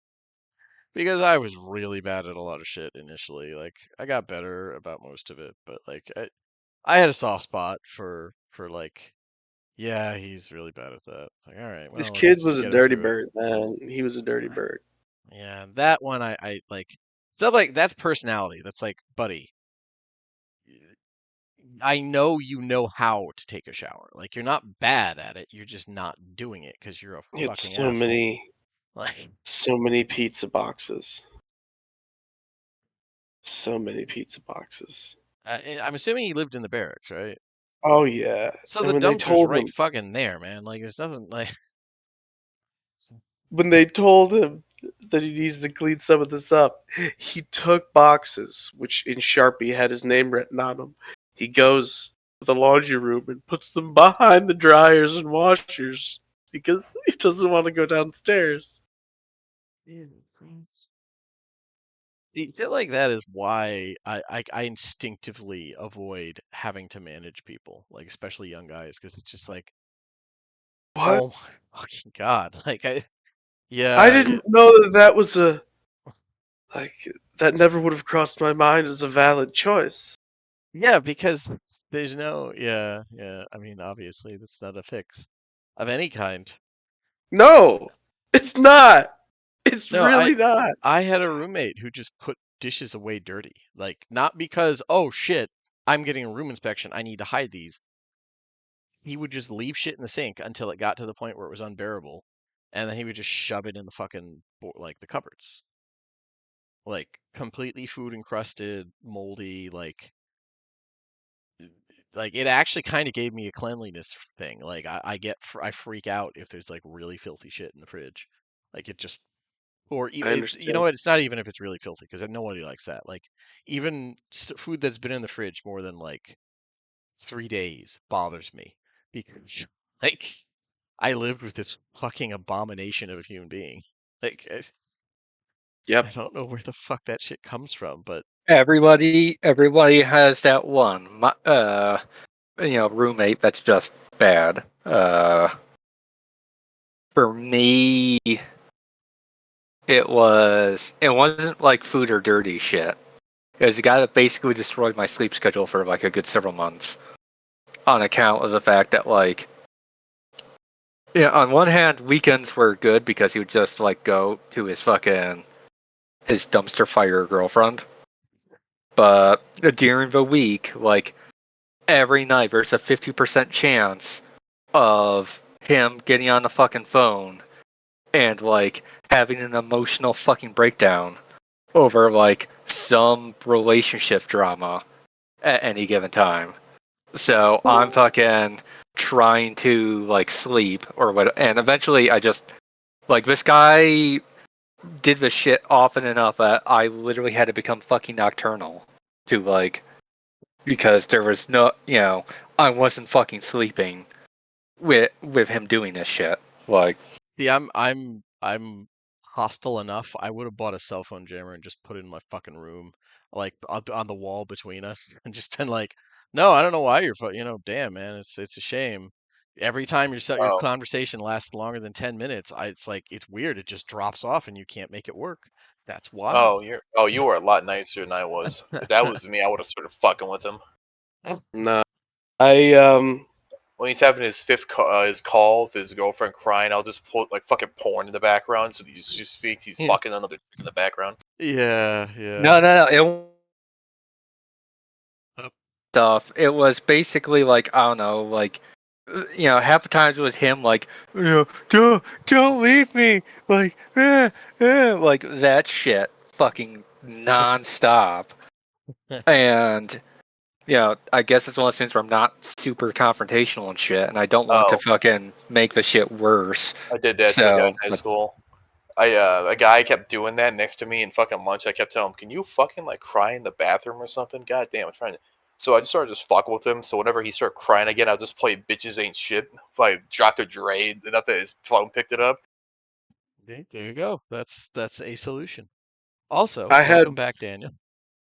I I'm back. educated a lot of people at that lunch table to the chronic, and they were very thankful. I had There one you go. roommate who was fucking disgusting. I threatened that I would break his thumbs if he didn't at least keep the common areas clean.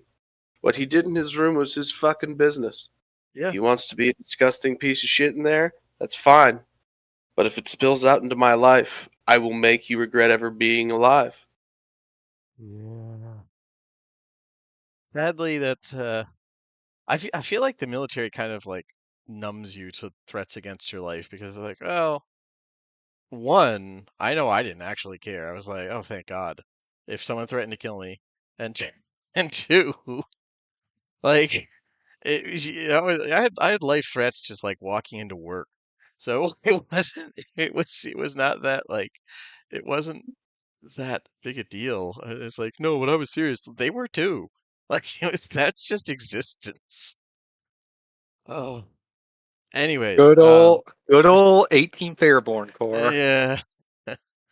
Anyways, welcome back, Dan. So you're back. We will stop with band camp stories now. And that's what military stories are. If you weren't in, they're absolutely band camp stories.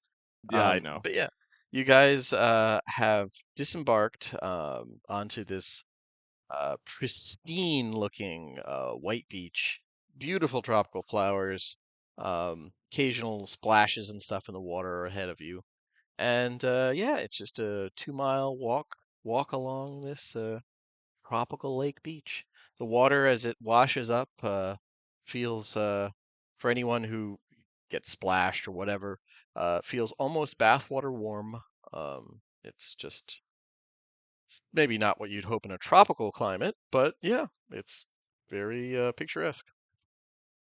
Does it like cause chemical burns It if does it not. splashes? No, it does not. It's just warm, clear water. That- Does it catch fire when it? Not yet. Look, So far, I the water is it not infected depends with on fire. how much these people piss me off. Yeah, see, there we go. Uh, I have brought DM. It's technically an item via the Spelljammer thing. I have barrels of alchemist fire. Um, but yeah, no, the water doesn't seem inherently radioactive or otherwise dangerous. At least not yet. And you're able to. I'm just gonna go ahead and say that you're able to walk along the beach unmolested for 2 miles. Um, Now, and you're just approaching. Are you gonna try and like sneak up to the gates, or from what I heard, you're just kind of walking up, hello there, that type of thing, or are you gonna leave that to your two drow nobles with you? They can fly whatever flags or colors they want. Purser's just gonna take the lead. Okay. My uniform is my colors. If they Okay. don't know who I am, they can get out of the way. Okay. Is the vibe. Okay. Fair enough. You can start the Um, ethnic conflicts. I'm just sitting in the back. I mean, at first it would just be one of those like blink confusion things on the upside, but yeah, they definitely do bring their they look like little kind of four-sided crystal pyramid looking things that they light up with their dancing lights, cantrips in their house colors or clan colors, and they wait till you're close to do that. And yeah, very quickly the walls of Gwynedd Cole come into sight, and it is an impressive sight. Square black stone columns holding up massive structures that were clearly once meant for giants. They're not super common, but you do see a lot of them here. Now, most of those, from what as you walk up, you can see most of them look like they're multi-story homes and businesses. Um, there's a lot more elvish-sized structures kind of built around the few preserved giant buildings. Just sort of like in the same way you build regular scale buildings around skyscrapers. Not that the giant ones are that big. Um, the elven ones have a nearly identical style of construction to the giant ones, even though they're much smaller and probably a lot newer. Um, Kind of brutalist, lots of straight lines. It actually matches pretty closely to what you saw when you first arrived at Mishann. A lot of the remaining or semi-remaining buildings there have that style, uh, which is ironically enough very different than what you saw down in Karakos. That kind of matches up that there were very different cultures.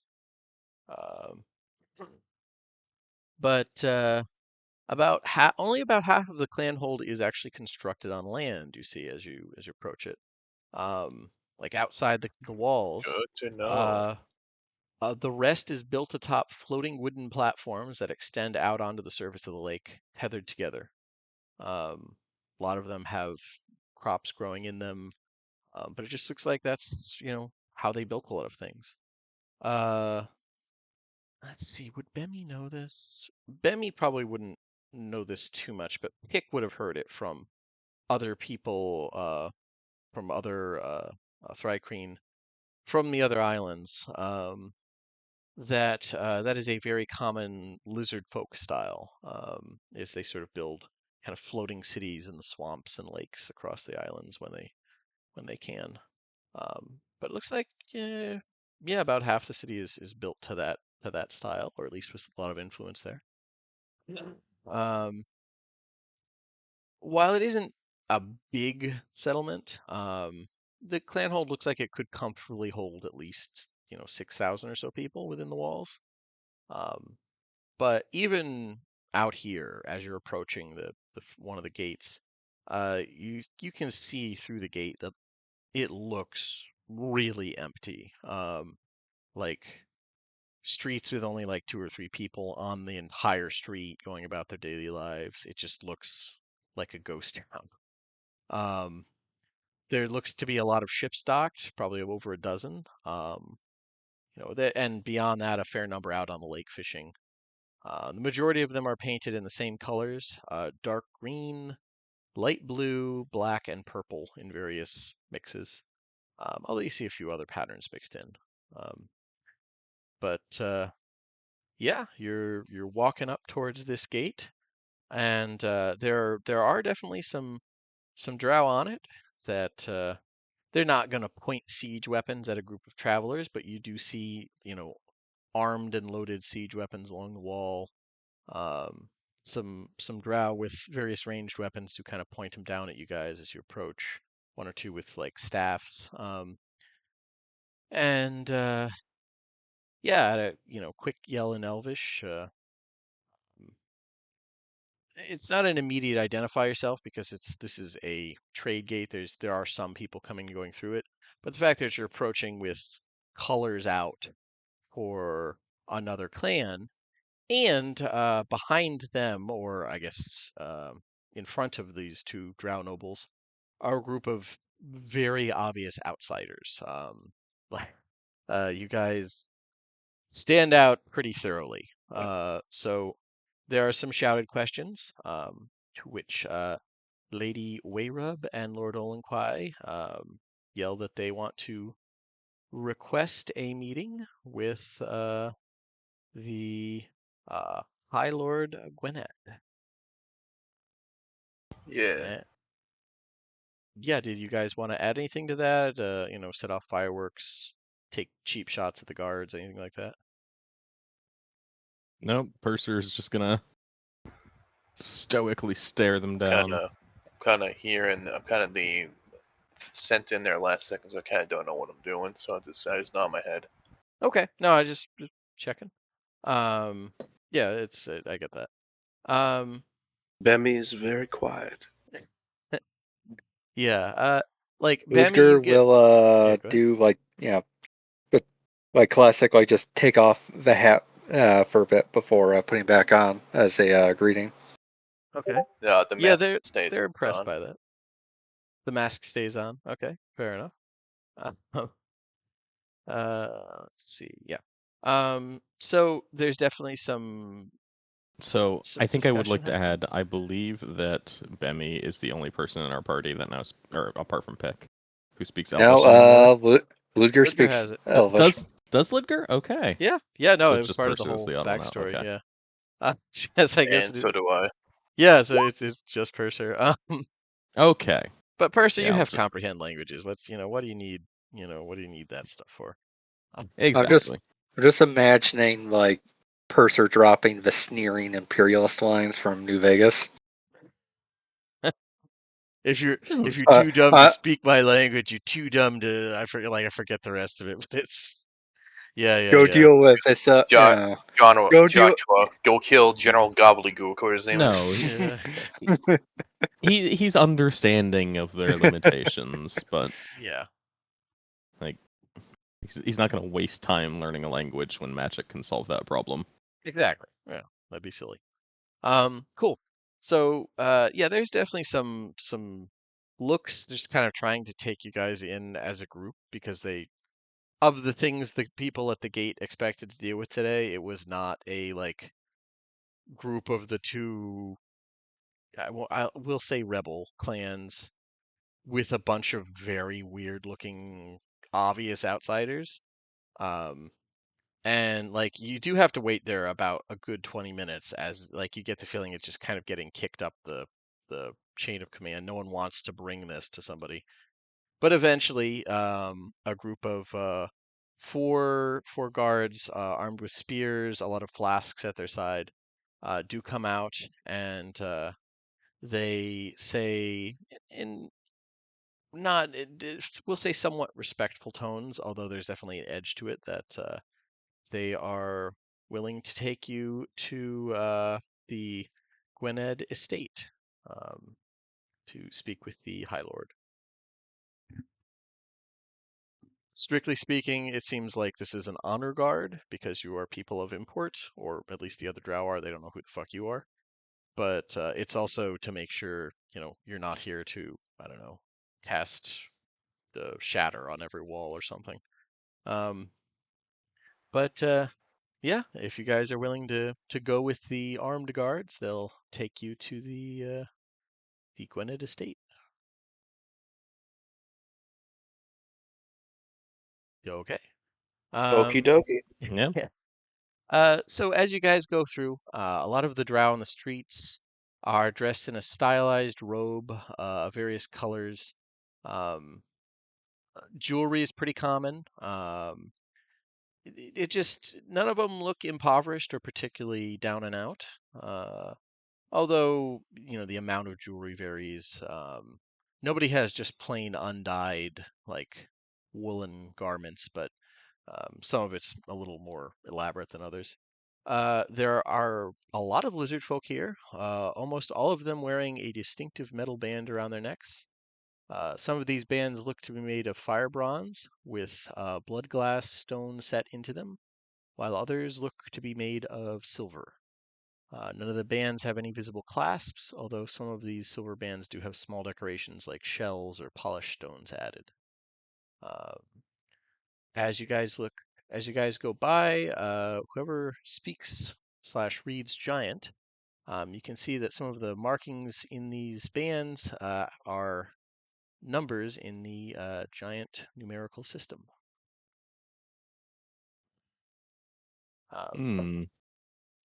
But yeah, you guys are led up.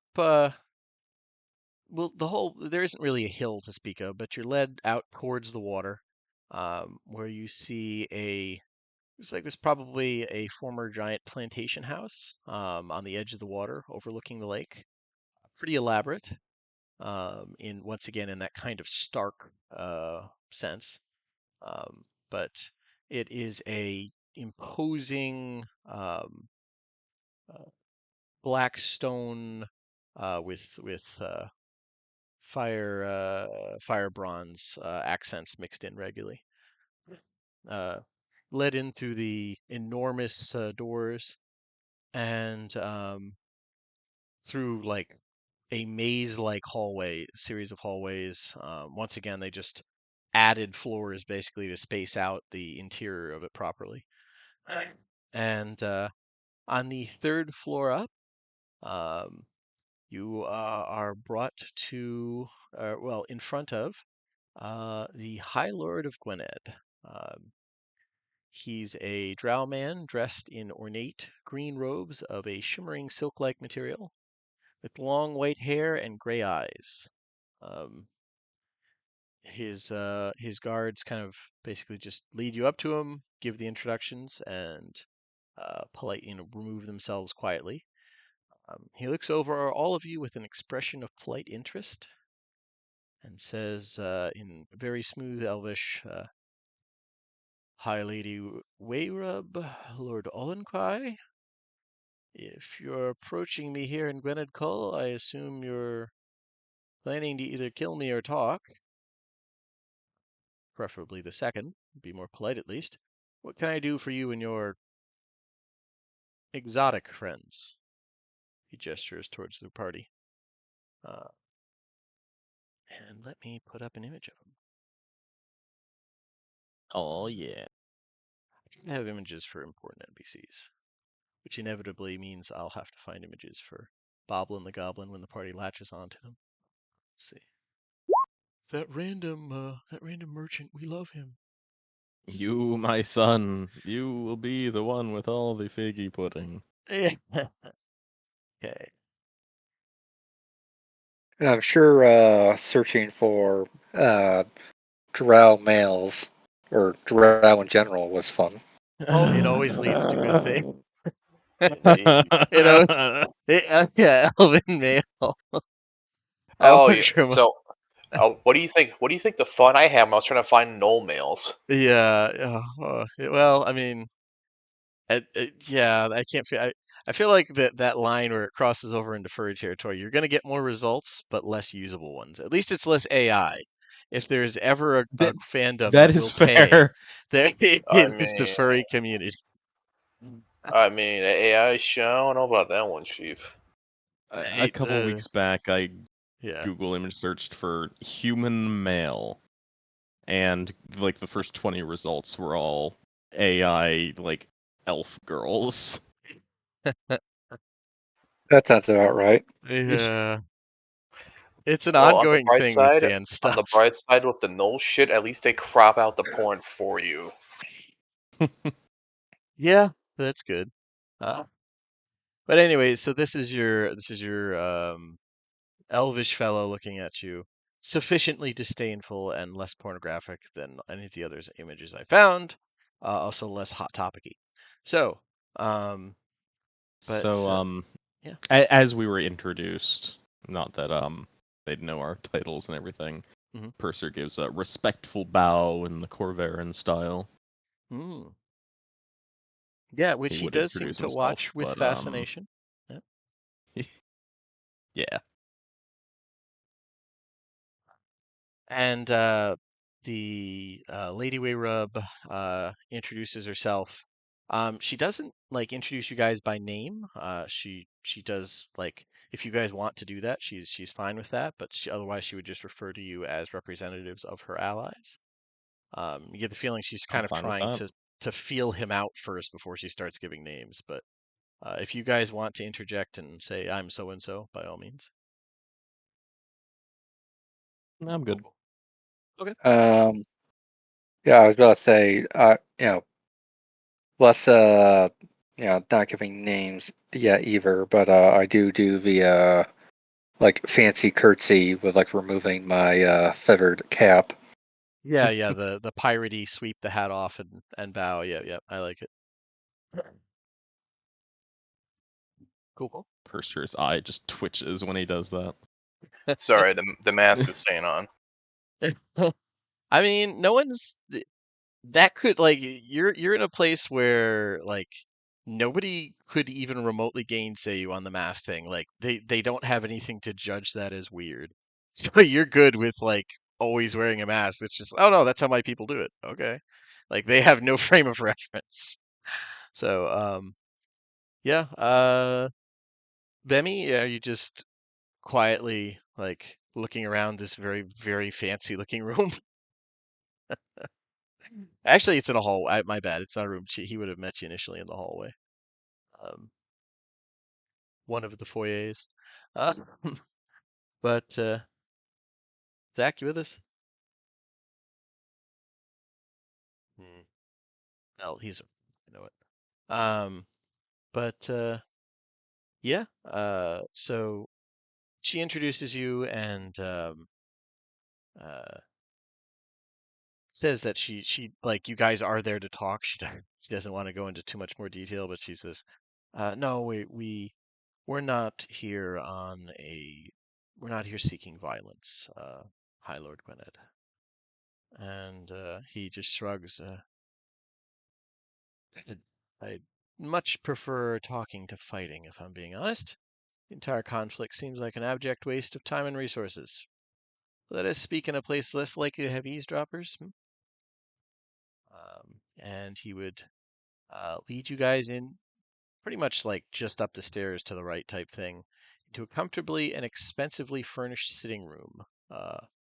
Large windows of crystal look out over the lake, giving a pretty decent view from this high up.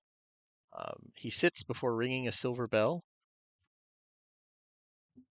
Three lizard folk in dark green tunics enter with trays. Can I interest any of you in refreshments? We have mint tea, hot or cold, and a decent Pavo Red. Don't worry, we always provide a taster as well. I take a cold Purser. tea. Sorry.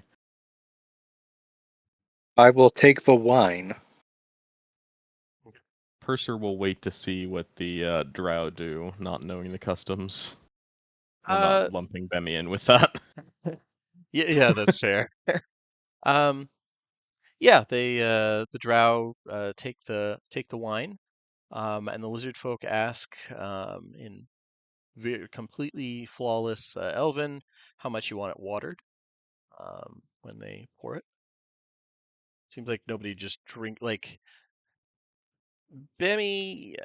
Bemi would know this, but uh, it seems like the custom here is unless you're drinking to get drunk, nobody drinks unwatered wine. You always water it down a certain percentage. Um, I Avishes. I will, as much, especially as someone who it's very difficult to get drunk, uh, due to certain poison resistances. Uh, I will still match. I will match the person who waters their wine the least amongst the drow. okay, that would be Lord Olenquai. He just basically holds a finger. It's like the equivalent of just 10% water, but it's Yeah, bordering on not respectable, to be honest. yeah. In that case, maybe a hair more water than him, but still a like, yeah, basically trying to match the drow. Okay. Yeah, it's served in fine crystal goblets and put in front of you guys. And once again, one of the lizard folks just stays behind as a taster if you guys want to use that. They just seem to take it for granted that, yeah, if you're worried about poison, here's somebody. Do any of you guys take them up on that? I want to do an All right. insight check I like free wine. I'll drink it. Okay. because I want to do insight to try to get a vibe of whether they would see it as a sign of trust, as a good thing, to just go, no, we don't. I don't need a taster, or if it'd be seen as like particularly stupid and foolhardy. Okay, that's fair. Yeah, insight check to My, basically my get a response read is on. fuck. My response is I don't. Your poison's not good enough to kill me. I drink it anyway. Hey, that's fair. Bemmy Yeah. wants a taster. Okay, that's fair. So it kind of helps that Bemmy is here. Like, no, I want a taster. Um, uh, and yeah. So it's we'll say Bemmy gives you advantage on this because like you're able to sort of judge that the two nobles actually turned down the taster. You get the feeling that this is probably old etiquette in the same way that like um what would be a good Coveran version? Uh I don't know, unstrapping a weapon before you sit down or something like that, or no, that's not a very good one. I don't know. No, Something like always turning down a gift the first time you're offered it, that sort of Right. thing. Yeah. There you go. That's a good example. It's old etiquette, probably isn't usually paid too much attention to based off like how quickly the two nobles with you turn it down. But it's something that's still implied to be done in polite circumstance. There you go. You would get there. Okay. Yep. In that case, I will follow the lead of our noble friends or allies, and also turn down the taster. Okay. Yeah. Bemmy, you adding the taster. Nobody objects to that or anything. Um, and they are happy to taste your. Did you go with tea or wine? I think you went with a He cold went. cold He tea. went with an iced tea. Okay. Yeah. And Cool. Yeah. Go ahead.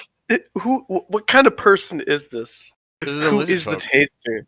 Yeah, all Is three of this the a lizard servants are folk? lizard folks. Yeah, all with silver, definitely not collars around their necks. Okay. Yeah. He I tastes guess it. he's gonna ask the lizard folk, is it any good? Um, yeah, the lizard folk just nods deferentially and says, "It is quite good and free of any fast-acting issue, as far as I can tell, your lordship." Yeah. You can finish it if you want. This wine is excellent. I'll finish. I'll take your wine. He's drinking tea. But yeah, the lizard folk just nods and hands you back the drink. Um, and yeah, so with formalities some sort of out of the way, um, Lady Wayrub does kind of start to go into her spiel, and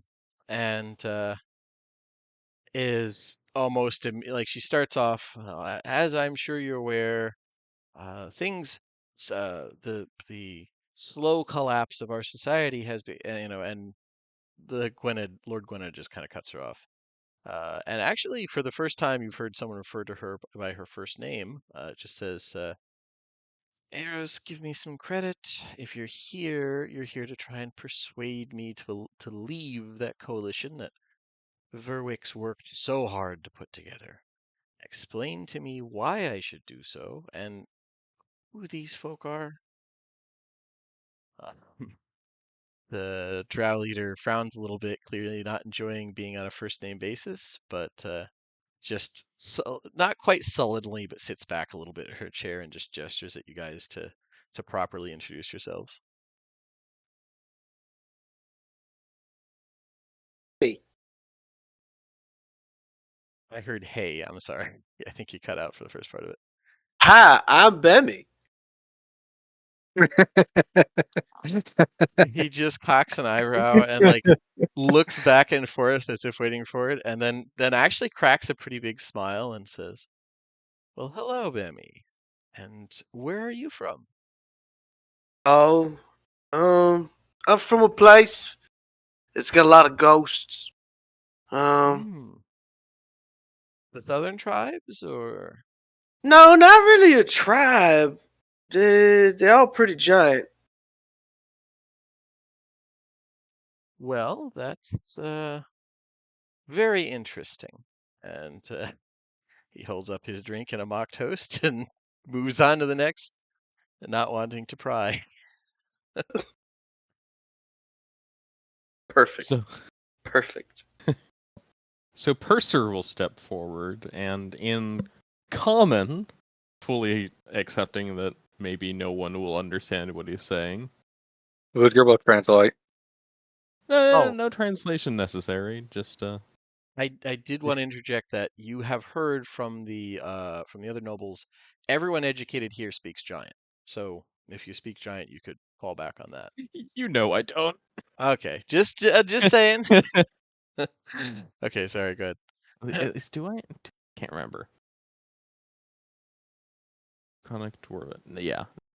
So, yeah, Purser steps forward and bows respectfully again and says in common, "I am Sir Purser Talon, Templar of the Silver Flame, Magister of the Order of Ardent Flame."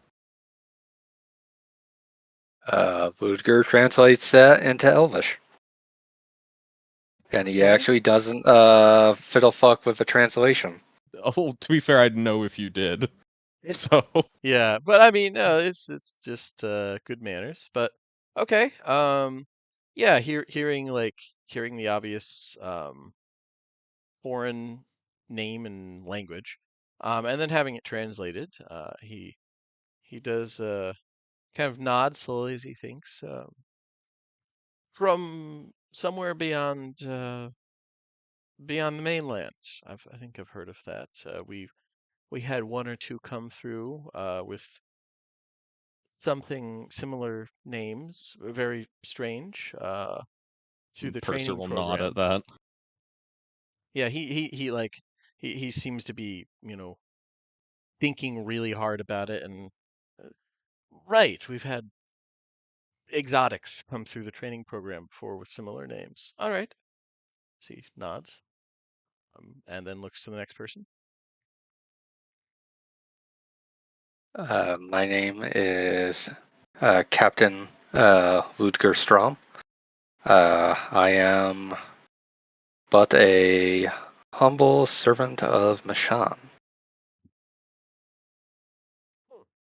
Oh, all right, and Mishann is. It is our colony to the west. A new homeland for the people of Sire, who are making it a new home. Lekal. Yeah, like I think that was the Elvish name, right? yeah, Lekal, Lakal yeah. in your Lekal. yeah, Lakal in your tongue. Mm. Oh lord. Oh, you're the group that settled there. All right, it's making a little more sense. And that leaves you as he's kind of squinting at Balthazar. How much does your mask cover? Like, do you still have your ears visible, or like, is there any elven traits visible, or is it just your masked guy? Mask covers most of his face. If I wanted to be a total douchebag, I would say it's like a fucking MF Doom mask, but Up to you. didn't really give it much thought. But it's enough that he has to lift it up a little bit to actually drink. And as he does that, he finishes sipping, takes a second to pat his lips. The "you're on my time" actually kind of like thing he's trying to pull. Mm-hmm. I am Balthazar Hadron, recent arrival to Likal. Well, you look like you might have some blood in you. I do. Good Oh my greetings. god, it's an albino drow. Eh, yeah, he's. I mean, it's no more weird than the rest of your appearances, so he's not gonna do anything as gauche as that. But yeah, and yeah, and he's just kind of he sips on his tea a little bit while he's listening to you guys say your names. Closes his eyes once or twice as if he's trying to really hard to remember it. Um, and he says, and let's see, where's it? Eros. So these are what, allies you mentioned? And Wayrub like seems kind of glad to be able to talk again. She just says, "Well, as I'm sure your Pikir scouts told you, we were on our way to the ruins of Likal to try and recover some Sulat assets when we encountered outsiders from a realm beyond the mainland. They had already laid claim to the ruin, but seemed both civilized and reasonable. So we made an alliance. With their forces joining our own, Wayrub and Olenquai no longer need run. Now we can address the madmen that have taken over Alam Cusp and save our people from invoking the uh, Darashktul and being erased from existence." And Lord Gwenna just says, "And these foreigners are strong enough to bet the survival of both your clans. Very impressive. They're strong enough to give us a proper chance at survival. All of us, Ashur. You know how dangerous it is to risk the madness of crowds." And yeah, Lord Gwenna just kind of leans back, like closing his eyes a little bit. Hmm. Well, you lot, if you're that strong, just tell me a little bit about your people. You're from beyond the mainland. How do you live? Are you? She said you're civilized, so I assume not in tribes, but what are your? Are you nobles? Are you soldiers? What are you?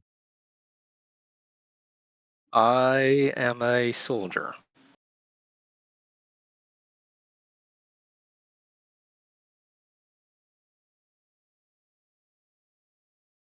Purser All right. will reply in common as usual.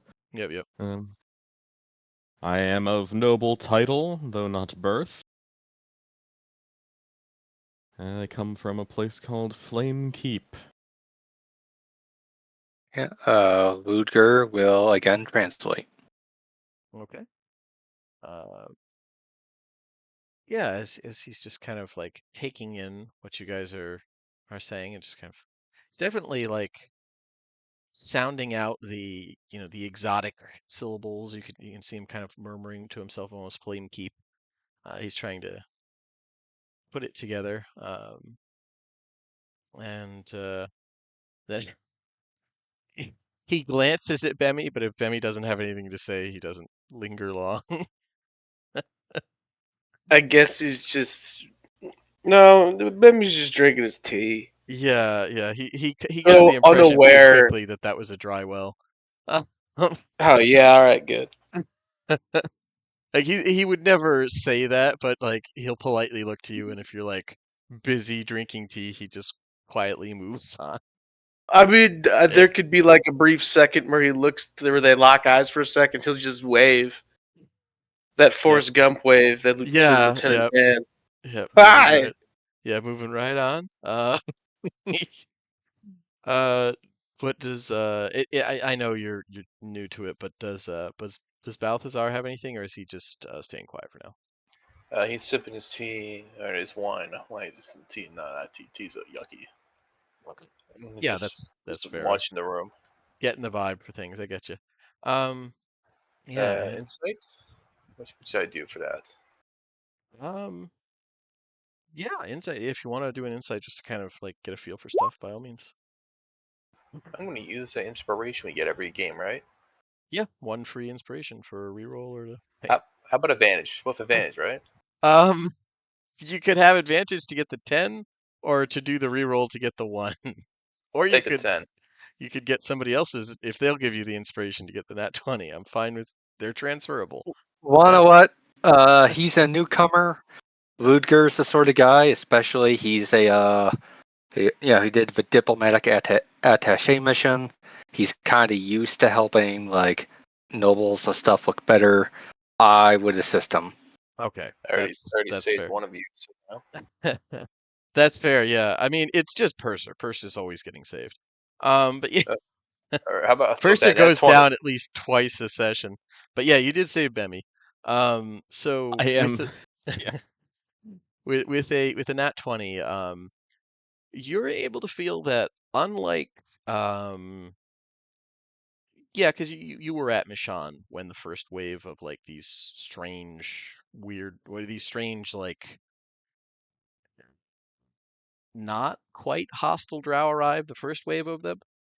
Most of them were willing to like, as much as the language barrier would allow, exchange polite nothings, but none of them seemed all that actually interested in like learning about these weird foreigners who were at this ruin they were supposed to have. They were just kind of trying not to aggravate it. It's still very much like we just moved in next door to these people. We don't want to aggravate anybody. Um, you get the impression that Lord Gwynedd is genuinely interested in like people from outside the known world, basically to him. Um, so take from that what you will. And Lord Gwynn, right? Gwynedd. Yep. Gwynedd. I All right. I have the full name in an image under game images, just because I forget names all the time too. I will respond saying so. I have heard from some of my friends that you are quite interested in the outside world. Any questions you'd like to ask of us? Well, to be honest, wasn't aware there was a whole lot beyond the mainland before now. Like I said, we've had exotics come through for training, but understandably, while they are often perfectly willing to spill secrets, usually they're difficult to gain any good scale on. Um, what are your people like? Uh, are you Well, are you focused in studies of the arcane? Are you in a general more purpose, simplistic? for us, it depends on the person. We had a society that's everyone found their niche and lived by it. I wouldn't say it was arcane. I I was from of noble blood, and I was sent to find spiritualism. I would say. No, I don't conjure spells per se. I have a obtuse way of doing it. Well, that's certainly interesting. But knowing that some of your folk study such things is valuable in and of itself. And I thank all of you for your interrupting what would otherwise look to be another dull day. But as he just kind of like grins a little bit, he clearly can tell she does not like being called Eros. Eros, here are my conditions if you want me to side against the Verwick Pact, as we've taken to calling it. Uh, it gives a fair list. Firstly, and most essentially, I need you to kill Rajan Yerbiapo and cripple Biapo's fleet. Not permanently, but at least for a year. I only agreed to joining this pact because that treasonous bastard is holding the eastern end of the uh, Pembin River open to Nuxavaro's ships, which means that their makeshift alliance does have the numbers to threaten Gwynedd, even with Pikir supporting us. You kill him and keep Biapo from providing support on what's frankly my river, And the Marines of Nuxavaro can't get directly at Gwenedcul. And since Elam Cusp's divine legions were some of the hardest hit by the plague, he gives a very mocking, sorrowful nod at the loss. All the Kuopam will be able to do is impotently whine at me from the capital. The second condition is that I need the slave system reforms to be part of your terms should Wayrub come out on top of all this.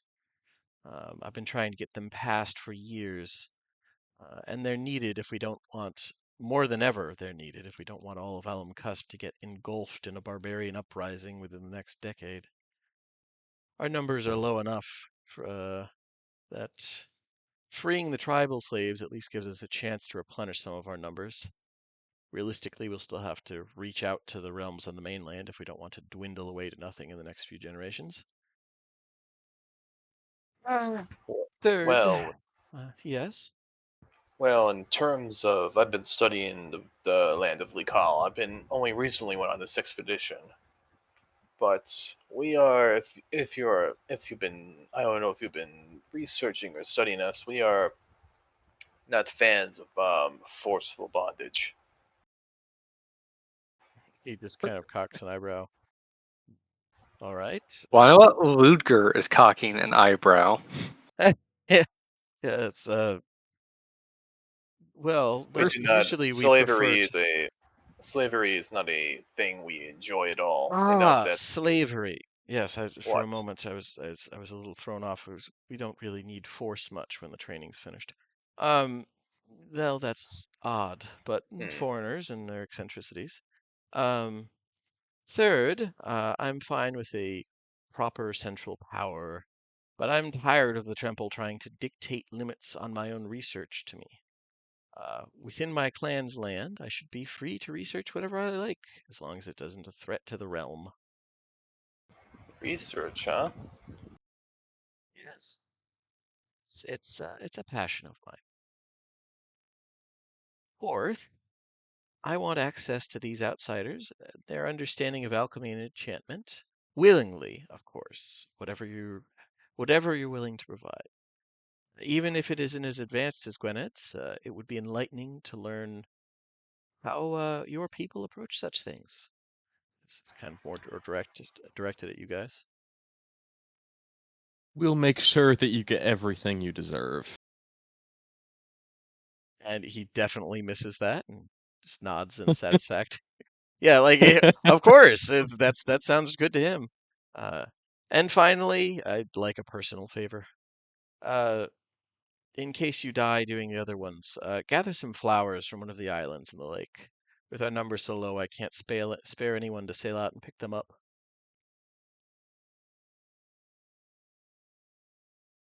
And Lady Wayrub just kind of looks at all of you and Lord Olenquai, who Bemi, he's not a kindred soul usually, because he seems a little bit stern and doesn't seem to like how goofy you and Pick are. But Lord Olenquai was about as interested in you guys as this diplomat talk. So Lady Wayrub just says, could we discuss this? These are all allies, and I don't wish to agree to anything without hearing their opinions. Um, Lord Gwynedd just nods and stands up, kind of stretching. Commendable. I've got some projects that need my attention. Have 306 here come get me when you've made your decision. And please don't wander around the clan hold too much. We do have clergy here from the capital and traders from Biapo. Uh, they're not going to be as friendly or understanding about our diplomatic talks as I've been.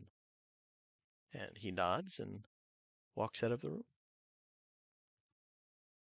You're free to have 306 either wait in the room with you or stand outside. That is the slave slash poison taster that was left. / prisoner with a job. No, they just go for staying here. They're not bothering with any of the euphemisms. Purser is ready to throw hands, but he knows that that's a fast way to get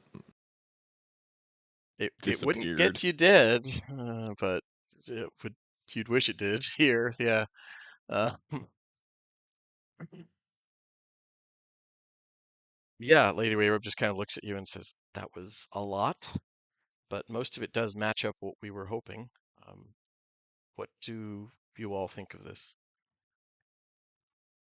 I have two comments, my lady. The first is that it does seem in line that we were already considering Biapo all but an enemy. So it seems like we are effectively, yeah. There is a core, a Corvair term called two birds with one stone, and I believe that describes, his request and our relations with Biapo even going into this. The second is that I don't think it takes an expert diplomat to understand that I am presuming that this flower fetching business is going to be an incredibly perilous affair. Yeah, she nods a little reluctantly. Uh, very rarely is gathering any wildlife near Multazar Lake safe. I have a feeling that we are going to eventually not like each other. Us. I hope she agrees upon the reforms and outlaws slavery. So this was one of the things that, like, yeah, you definitely wouldn't have known going in because, how would you? But the party did talk with her and Lord Olenquai kind of about that before, where she said the issues that are kind of present with the different Drow clans and just their society as a whole right now, the Northern Drow specifically. Um, the two big issues are expansion, which the dominant power right now, spearheaded by like kind of a pope type figure out of the capital, and the head of this clan over here, sort of the Viking group. They want to, or at least this guy wants to expand across the entire island chain, convinced that, hey, whatever that weird curse is that lingers around, we've never actually had it trigger. Maybe we've just been overly cautious all this time. Um, so that would include, of course, eventually just eating up Mishann. Expansion's bad for you guys, at least, as far as you're concerned. So you're kind of against that by default. Slave reform is not the same as slave like outlawing. They basically want to put some basic limits on after X amount of time, if a slave is in bondage for like 20 some years or something like that, and isn't an active hostile, they are freed, given lowest status within society.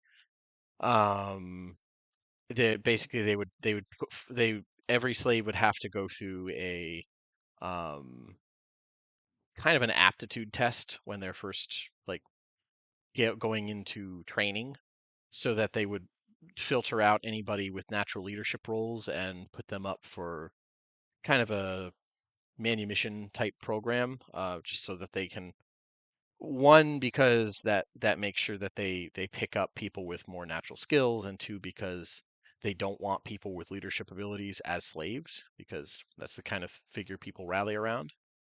These are the reforms are there. They want those to help keep slave rebellions from happening. They're not we're outlawing slavery. Um, so that's what they don't really, at least so far, you haven't met anybody in the northern clans that's flat out anti-slavery, just because it's such a big part of their society. It's very Romanesque.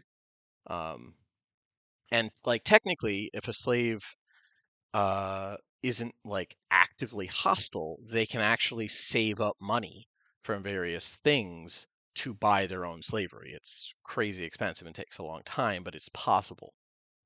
It's a weird system, very much based off the Roman. Um, so that's kind of what you'd be working with.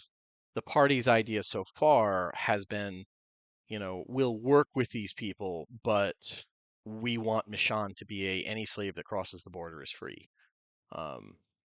But you can't. You probably couldn't get that going forward with the people who like don't even want basic reforms. So Get a brilliant idea. okay. Service guarantees citizenship.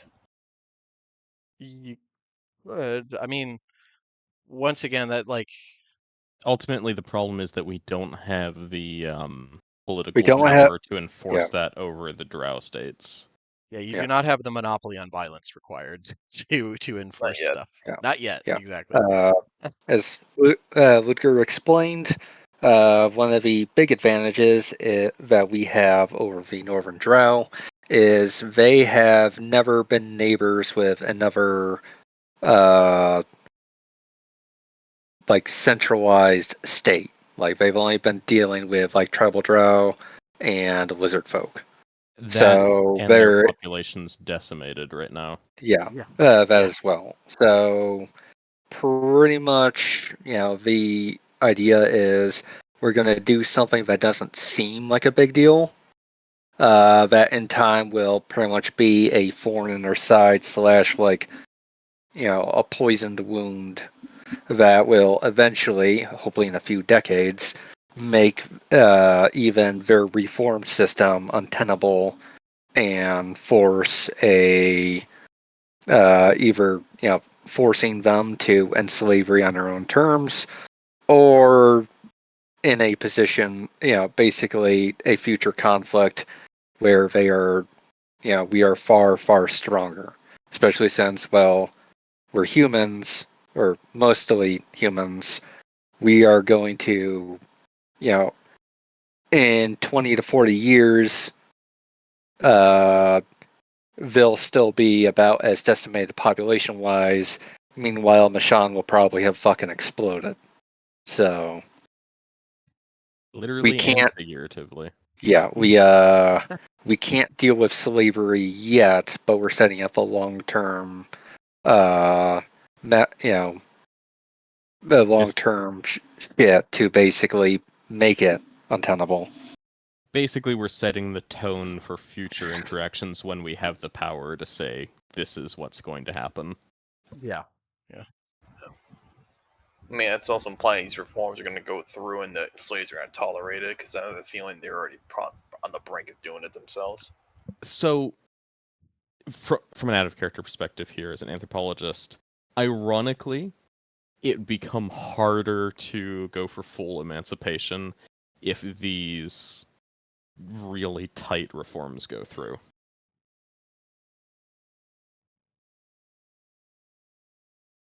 But Purser doesn't know that. Yeah.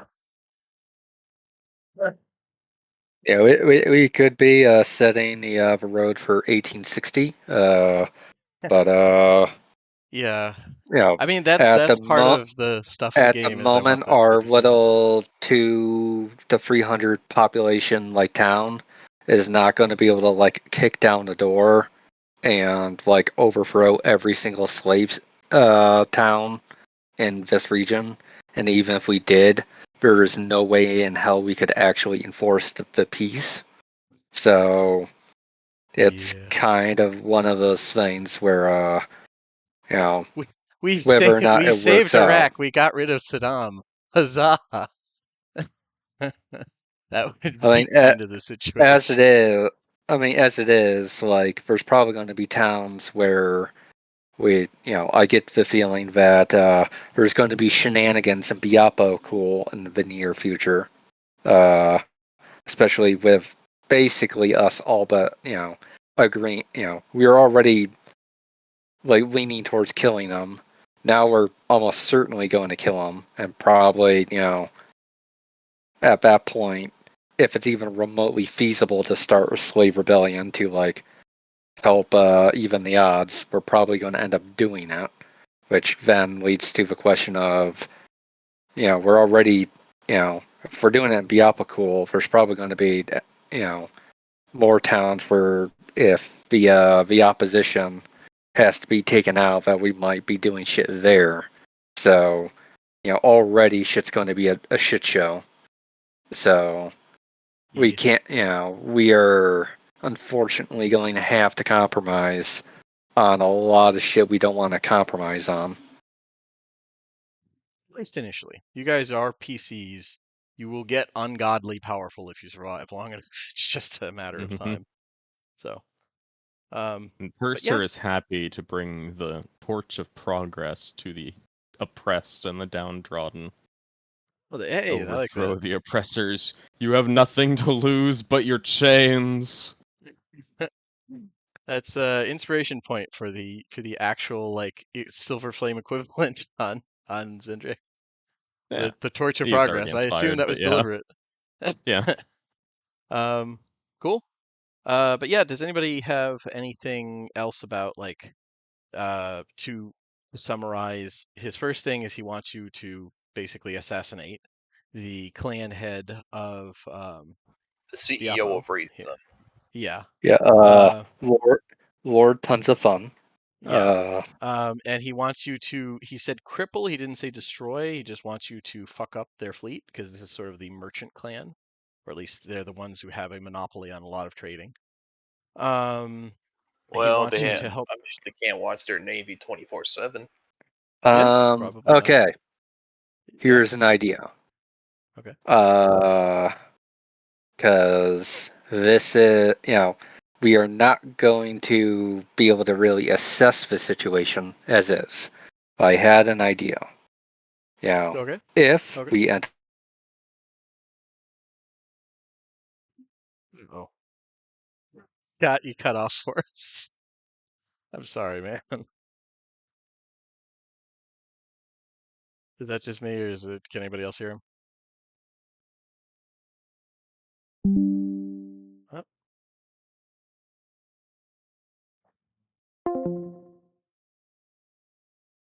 Are actually going to care if they get curb stomped. And one of the things that we need to do is take for Navy, or take it out. So, this is just a semi out of character meta idea in the back of my head. A possibility, and again, this could just not be possible once we get eyes on the ground, but it might be beneficial for us to literally kill the guy, start a slave revolt, get as many of the now freed slaves on boats, and sail back to Mishann with all the boats and a bunch of people that can be used as settlers in Mishann, and then we don't have like that being a problem or like a ally we're leaving to get like curb stomped because we can't help them. okay. Yeah, I mean that's a And solid thinking ahead idea. and it's a lot easier to sell, oh no, they all escaped and there's no longer an active like beacon of rebellion versus there's a slave run town in your backyard. I'm sure the slave empire is going to like tolerate them and not want to burn it to ashes. And yeah, we could use that slave uprising as a smokescreen to just seize their navy and just take it and run off of it. Yeah, that's what I was saying. Is put all the slaves on Yep. boats and sail them back to Mishann. So the navy's And dealt with. they We've heard the still rumors. They heard the we rumors of John being a free place, so they just fucked off to west. yeah Yeah, that as well. I mean that's the kind of thinking I like to hear. That's a sound thinking I had not thought of. I like it. So I will say definitely, like meta-wise, I do not say this yet. I'm going to say this when we are not in anywhere because, like, I don't care if this guy's going to be our ally or not. This just strikes me as the thing we do not want to be saying again around anybody but super trusted, like, allies. But Gotcha. I will proactively say the moment that, Ludger thinks that we are not around potentially, earshot Eavesdroppers. of. Yeah. Yeah, I will relay that plan to the party. Okay. And what were you saying, Dan? so Purser, for his part in the planning, um, is very uniquely suited to both destroy ships and incite rebellion. and combining the Okay. two is perfect, while the others assassinate or otherwise waylay the Lord. Okay. Yeah, Okay, so it said I could definitely organize some uprisings. I got this. I got a way of talking, and I got a nice way of hiding because I got masks. there you We go. lead the slaves to the ships on a wave of silver flame that overtakes the fleet and guides them to freedom. There you go. Like something out of a poem. So it sounds And like the I party is would on not be board with shocked. part one. I Sorry, would go not ahead. be shocked. Oh yeah, I would not be shocked, especially if that's the state that like the slaves are really treated like shit in that spot or that city, right? Yes. Yeah, this is I this is would their not be mass shocked. like They're already. selling. I would not be shocked if they're already starting to plan something like this. So we're just here to expedite it. There Yeah. have been a That's couple. exactly what Yeah, Glad was afraid of, was slave uprisings elsewhere. Yeah. well, There have already been rumors. Like your allies would have mentioned this, although they would have been very like condemning about it. There have already been like 2 attempted uprisings in Peckway. And your allies actually kind of just like had the that's a bad situation. For once they weren't condemning like the slaves, which implies yeah, there's probably some states where or some clans where maybe they're used in kind of a rough fashion. So yeah. So that's already happened once or twice apparently. So this would be a spot. Biepokol would be a spot where it would happen if it was to happen, because that's sort of the depot. That's where most of the shipping happens. So a lot of them are kept there until they're sold to other clans. Uh, but so it does sound like you guys are on board for the first part, where you're agreeing to kill the head of the Biapo clan and mess out their fleet. Um, And are you willing to at least let Wayrub and Olenquai like push those reforms through? Like that's the second part. Purser's all for it.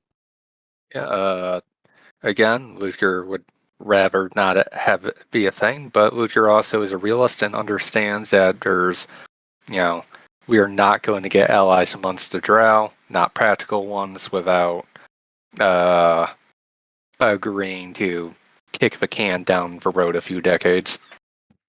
Okay. Um, and the I, third thing, yeah, yeah, go ahead. I guess, yeah, I'll accept the reforms, but I kind of I want to size up those lizard folk and see how good they are as potential allies instead. Lizard folk have their own. Since they apparently outnumber them now, definitely after that plague now. Oh yeah, and a lot of the sites they do outnumber him, which is why these reforms are like. That's why he's able to get this shit like looked at seriously, is because everybody's getting nervous about it. Um, But If they're you getting you nervous, it guys means the lizard folk are definitely know they're superior numbers now. probably, yep. For reference, the party has met a lizard folk before. He was apparently sailing. He was sailing down the river. He said he came from the a realm on another island, um, uh, Is that Amultun Island, um, and he said yeah? that there was a unification ceremony that was in the process, and you guys were invited because you helped save his life. But he Oh didn't say yeah. when. Uh, uh, I he get just And the distinct weird feeling that might somehow be after we deal with all the fucking you know, the Northern Drow. I'm just So maybe. saying, so this place right here, Suzul Surgzol, is that like a lizard folk settlement? What is that? I'm going to call it Uh, Sexy Lexi. sure. That place is a place he named, which is why it popped up on the map after he referenced it. He said it was the floating city of the warlord. One sec, I have it here. I believe it's named directly after that warlord. So The it's warlord of Bofa. yeah, no, fuck you. Let's see. Let's see here. Lizard folk. Oh, here we go. Lizard I folk. don't know about you, but you know, getting across this river with an actual fleet that is totally stolen. I'm pretty sure anyone who knows their naval fleet will probably know. Wait, who are these? Did these steal their fleet? We actually may have to like take the long way around, unless we could sneak up the river by No, like snitching on look, us. listen. All he said was deal with the fleet and kill the guy. He, you know, You said cripple it, yeah. Well, yeah, take But- it. stealing it is crippling their naval power. So yeah. And, I mean, And- I'm sure you'll have a chance to talk about this when you sail by the clan hold with all of these. Like, there's no other way. They're gonna see you doing this, so you'll have this talk one way or another. But I not would also saying like to we add. could. easier to ask forgiveness than ask permission. I was gonna say we may. Especially when we have a bunch of ships and they don't, or Okay. we have about as many ships as they do. True, but maybe. Oh, I'm actually drawing. and We may just go ahead. head east to that place. I don't know. This you said it's a wizard folk settlement, right? So I wouldn't be shocked if a good chunk of them want to go there. And we could just drop them off Yes, there, some be some might. introduced, become, and then we could just sail back to our place afterwards. Yeah, because a warlord usually doesn't have. Like, you know what? We'll leave that as a surprise. Dan, what were you saying? I would like to add as well that a non-zero number of these ships are going to be destroyed as well. The fleet will be crippled no matter what we do. Yeah, that's probably a very fair point. Purser's not one for avoiding collateral damage, Yeah, fire has a way of doing things. especially Yeah, against slavers. Yeah, I mean, in the future conversation that we're not having, right at this moment in a slave state, Luger would pretty much caution that any extra ships that aren't needed, by all means burn to the fucking ground. But we have no idea how many slaves there are, and we want, if possible, literally every single enslaved person on a boat before we burn them. Yeah. Yeah, I mean it's an option. But regardless, so it sounds like their first and second one you guys are willing to agree to, at least for now. The third one was he wants any central power, whoever comes out on top, to basically leave him alone in his research. Are you guys willing to agree to that? I'm not sure how much leverage we have there, but I mean, be left alone It's- to your research, sure. To your research, sure. so Purser's opinion there is that if they become generally isolationist, that's also fine for Mishann. If It they're is. leaving Gwenad alone, they're leaving us alone. Okay. Yeah, no, that's For fair. the I most just part. wanted. We Yeah. we can't even stop the fucking their systematic use of slavery. Realistically, we are not going to stop this guy from building a fucking human centipede in his basement. Like, So, That Purser will 100% stop it if that's the case. But we don't have much power to like cause that politically. But well, I yeah, mean, it's just what he's willing. Basically, these are the terms for the agreement now. If yeah, what you it's not agreed to like do. he's openly a necromancer. Purser's fine with that. He is not. He has no interest in necromancy. None. So he's an alchemist of note with some enchantment focus, but he seems to dislike it. But his fourth one was he wants access to you guys is like basically to Korover's knowledge of alchemy. He doesn't really know what he's asking there. He's just like, hey, people from beyond the mainland, do you know anything about alchemy? okay, If so, I want papers. we need the equivalent of a Corvair community college alchemy major to be his official attaché. Problem solved. About that. Yeah. That is Purser. Purser is Yeah, an No, please.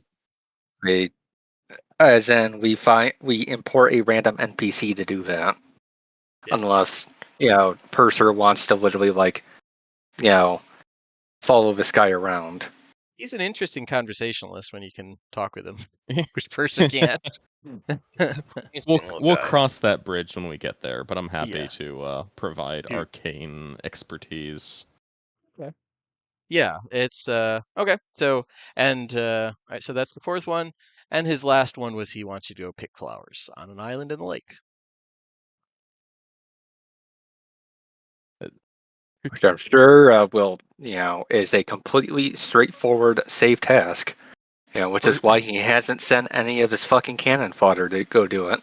Purser has no idea how to judge that request, and he's like, yeah, it's just some Okay. Yeah, flowers. I mean, it's pretty much like if Purser hasn't picked him, it's like he has fucking slaves, and yet somehow, he Well, hasn't sent any of them to go do that. I think he implied that it's something that regularly happens, but with the population the way it is, it's just Yeah, Yeah. the out of the drow way to send someone. the dark elf population the way it is, not the Yeah. slaves. He has a metric fuck ton still of like lizard folk and shit hanging around that, for some reason Well, can't be sent exactly. on a flower picking mission for, Weird. Who knows? But And they're a yeah. lot more expendable than strange exotic outsiders offering random assistance, dealing with political rivals and arcane research. Okay, let me rephrase this another way. Remember the fun cross jungle expedition we did? Okay, you can't call that fun in Purser's presence, first off. I mean, I will say from a DM perspective, the displacer beast was kind of fun.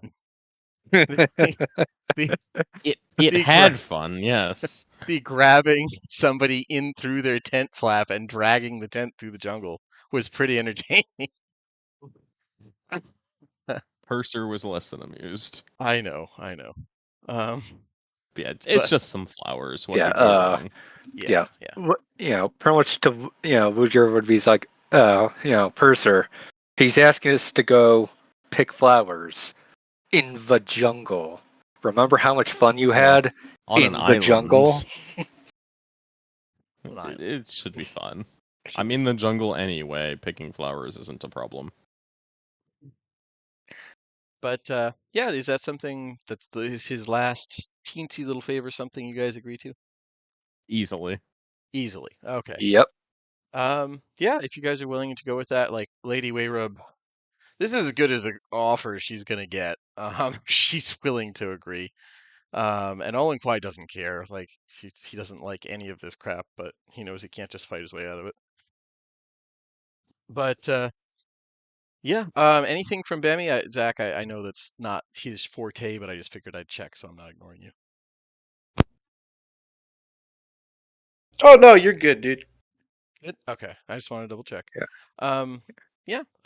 And if Pick was here, she'd do something. Pick, I don't know. She's become fascinated by the curtains and is trying to steal them. But yeah, you guys, if you're willing to agree, number 306 would lead you to Lord Gwyned's lab, where you see he's working very carefully over a series of flasks. He has a bubble around his head, giving his features an oddly distorted look. There's a lizard folk with him with its own bubble. He holds up his hand as you first enter the door, and all of you Purser who covers his mouth and yeah, nose and waves the all others back. all of you who are breathing do catch very quickly an oddly pungent citrus-like odor. As he walks over to you and does nod approvingly at Purser's reaction, and says, his voice a little distorted through the bubble. That's the newest iteration of my formula. It's dangerous to breathe it in when it's at this stage. So, do you have an answer for me? We find your terms acceptable. That's wonderful to hear. Now, and he kind of claps his hands, taking off the gloves. He's like, now that you look, he was wearing a lot of protective gear. Regarding that favor, what I need is a particular variety of trumpet bloom that only grows on the islands in the lake. I'll give you a map where I had a group last collect it. Do be careful when you go. I need the flower itself as intact as possible, the whole flower. And I suppose you should be careful of the flower itself. This variety is predatory and has adapted to its environment very well. It can only be found near a natural hot spring at the center of the island. Uh, I'll be able to get by with just one, but if you could get me around 3 flowers, then I'd have a decent supply for the next few months. And you know what? Just if you can get those extras, I'll pay you with a few potions of my own creation. How large are these flowers, my lord? Hmm. Um. He goes over and looking at one of the windows that's being opened by the by the slave still wearing the bubble. Uh. Mm, about as tall as the first floor. He points down.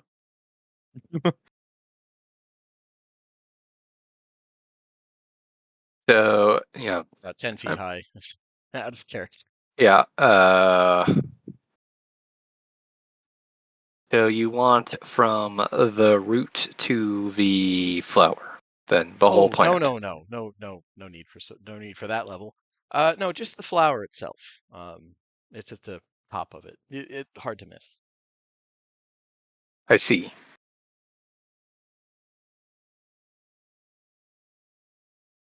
And yeah, he has um the what's one sec here, eventually I'll remember. It's 306 comes over and hands you a fine leather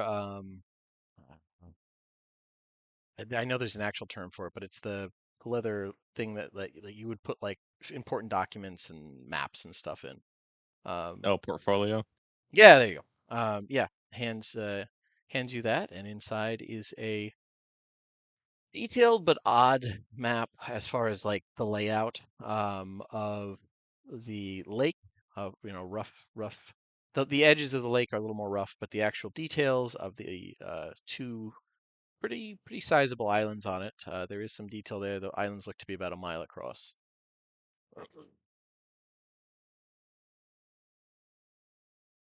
Any other questions? Wonderful. Uh, Lady Wayrub, Lord Olenquai, feel free to stay here if you like. Return to, I assume, a ship, something. Uh, Whatever you wish to do. And come back when you have the flowers, and we'll work from there. And yeah, the two nobles are willing to stay behind to kind of make sure you guys don't get immediately betrayed or have an ambush set up or something. I think we are probably the safest ones here. I think Probably, yeah. they are in the most danger. Yeah. On the other hand, there is a series of etiquette. Like you're not familiar with how seriously it's taken, but there's probably some etiquette. Maybe that will prevent just a flat out assassination. Who knows? Um, Yeah, I'm not saying it's a lot of Probably, danger, just more than us, most likely. yeah. That you're not wrong. That's for sure. Um, But yeah, they're willing to stay behind and keep things from going sideways. If you guys go take the ship to this hot spring island.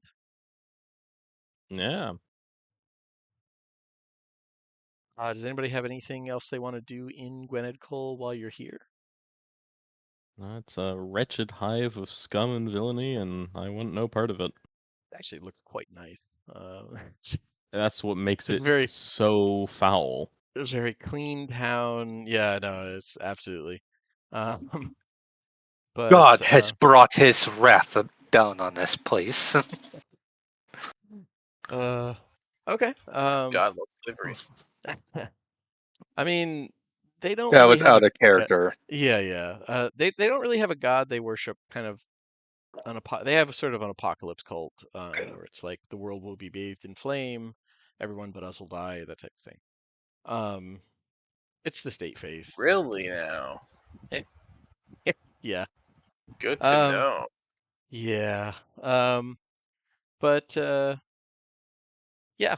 You guys could head back to the ship, pretty easily, and start sailing for the island if you want to. Yeah. Cool. Okay. Let's go here. It's only about 10 miles from the shore to the lake. To this small. Seems like they didn't bother to name it. It's just referred to. Was Hot Spring Island. Um, According to the maps you're given, it's barely a mile wide, although it does have a row of cliffs in the center. You spot a few other islands just like it, but a lot smaller, scattered across the lake. Um, uh, like some of them are down to the level of there's just a few jagged rocks with a bit of plant life growing out of them, but they're technically islands.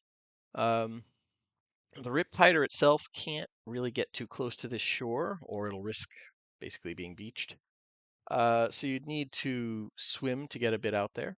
Um, That's not happening. We're taking a smaller boat. okay, that's fair. Um, do you guys have one or have one available? A raft. I That's mean, all that I'm talking. there were rafts at Mishann. I would allow retcon if you guys hauled a raft on board. I'm just asking. Yeah. Yeah, I would say let's go with a retcon because you'd Fine. think that we'd have the equivalent of a lifeboat or some shit. Yep, this is Yeah. also true. Yeah. Yeah, no, I'm fine with it. I just wanted to check because it was not like something stated, probably because that's just I don't if it was a normal ship that would just be part of it, but because you Mhm. basically like powered up a wreck or not a wreck, a relic, like it didn't have that with it. But yeah, if you have one of the little mini fishing rafts or borderline canoes, you could just have the crane drop it off the side and you guys hop in. Uh, uh, Yeah, like once again, the water as you guys get into it, just getting splashed with the water. There's no acid burns, but it does. It's a little heated even for a tropical climate. You pull yourselves out of the water onto the sand of this beach and see thick jungle awaiting you.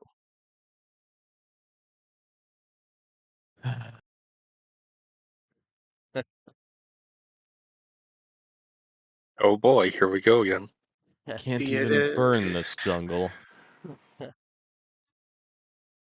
it's But would pretty wet. burn the flowers.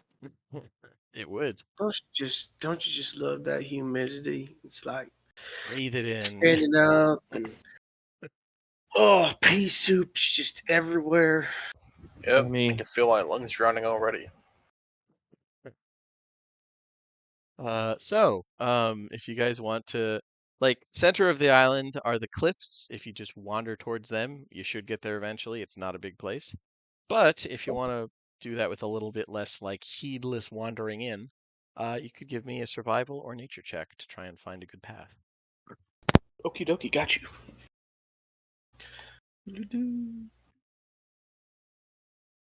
Oof. Not bad. You are able to find a trail, following a small creek, that's flows out onto the beach. Um, the jungle, like as you start following this, it's even muggier than usual. Like picking your way through the underbrush, this you realize the creek that's flowing holds a surprising amount of heat. Not quite steaming just because it's already pretty hot, but definitely this is heated water pouring through this creek. Which if you're looking for hot springs, probably a good sign. Um, but yeah, it's definitely an option. Um, and do you guys have any particular way that you're traveling? Are you like is Purser burning everything in front of him as he travels, or like how are you guys doing? he's gotten better about that. He only burns things if like thorns get caught in his coat or something. Ah, But he fair still enough. angrily stomps his way through behind Bemmy. Yeah, that's fair. Bemmy, don't forget to do your short rest and make sure you're a healthy boy. I'm just putting you guys onto the marching order map just so that I have an idea of like what order you're in. Feel free to move yourselves however you like.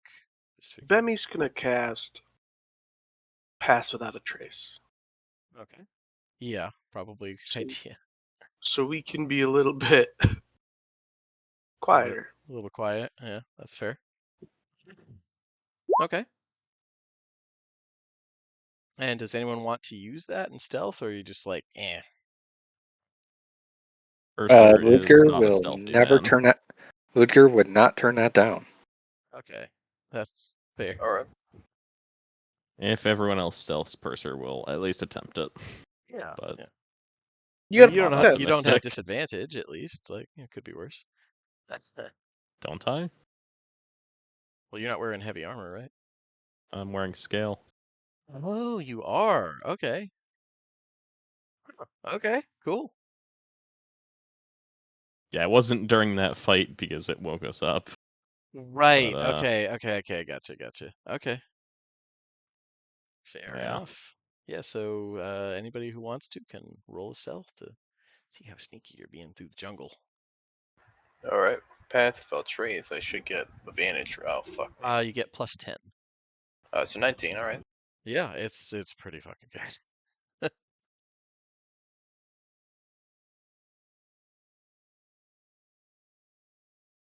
Yeah, 15. 15, still respectable. 19, or yeah, or no wait, 17, still. 17, yeah. And 24, also pretty good. And we'll just assume Pick's fine. She's flying ahead. Yeah, and a rogue. And yeah, I was gonna like between the two, it's fine. Let's see here. Yeah, so as you guys are wandering through um following this creek, you're not wandering, Bemmy's guiding you quite well. There is a strange hissing shriek as something bursts from the mud towards Ludger.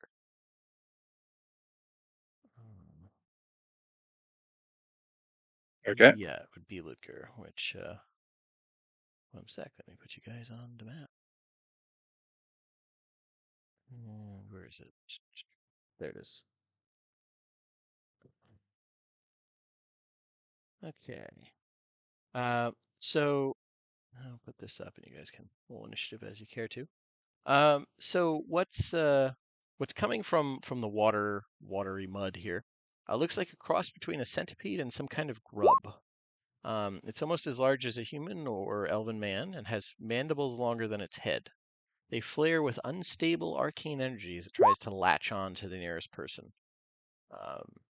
As it does, the mud begins to writhe nearby, and you can see more wriggling out to attack.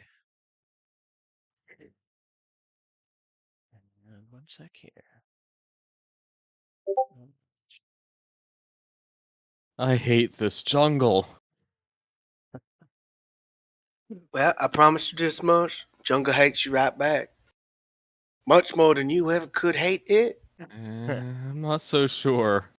I have a lot of fury to go around. Yeah, but you ain't never ate nobody like Jungle has. You don't know that. Let's see. Perhaps. His hands is way too soft to be eating people. You and I both know that.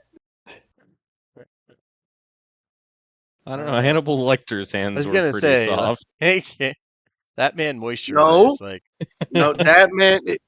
There's a difference between soft hands and clean hands. His hands was always clean. so this is what's wriggling out to attack you. And I will put them in.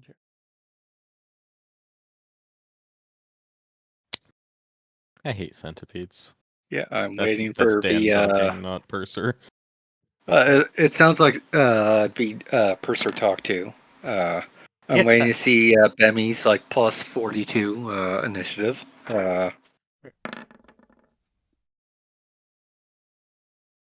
Oh darn! I'm glad I caught it though. Gotta click my icon first. Oh, good. I'm glad that's what I used in that 24. Okay. Wow. That is a really low roll for Benny. Yep, My Yeah, it's God. going. I rolled a 5. Yeah. Fuck you. All right, so we got 2, 3. Do we have? Yeah, we have everybody. Okay, cool. All right, it's this guy's turn. Okay, cool. He is. Yeah, it was Ludger was the one who he spotted, so he's nomin. Let's see. Standing leap. Okay. So yeah, it's these sparking mandibles snap towards you. 21 to hit. That hits. All right, 7 piercing. He hate me. And you are grappled. Luckily, it can't seem to bite anyone else. Remember this, Scott. When our game comes up next week, remember this. Honestly, he was the only one who got low enough for them to notice you.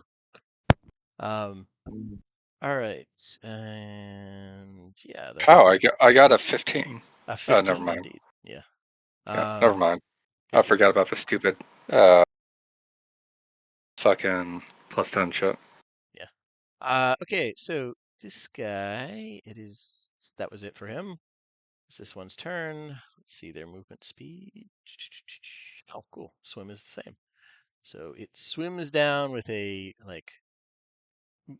with a kind of a. It's a good way to describe it. Um,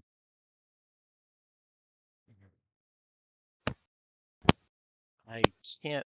I know they're not actually called water worms, but you know they're like deep sea invertebrates that move by like all of the.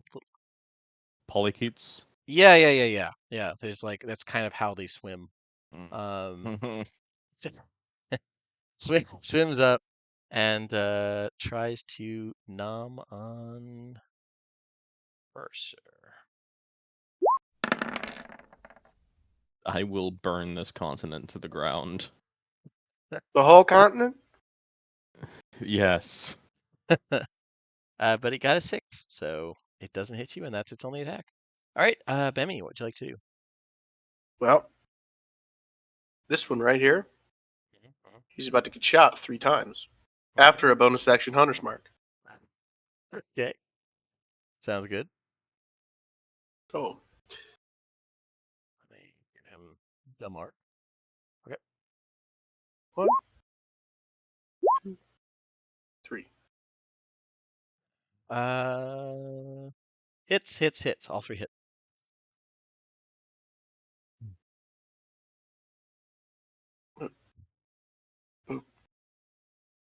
And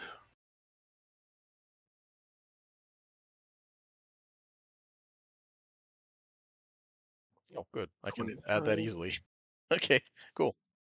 Yeah, you shoot the hell out of this thing. It really doesn't seem to like it, squealing and spurting bluish blood everywhere. And yeah. Wait until I get sneak attack. Yeah, anything else? Pretty Nope. solid shots. Fuck that guy. Ludger, this thing is biting you. You're grappled. You can try and escape, or you can just start mashing it with disadvantage. With disadvantage. Okay. I think it's with disadvantage, right? If you're grappled, attacking. Yeah. Cool. In that case, I'm going to try to break free. Okay. What do I need to do? Athletics or acrobatics, and it doesn't even need to contest it. It's right here what you need to break.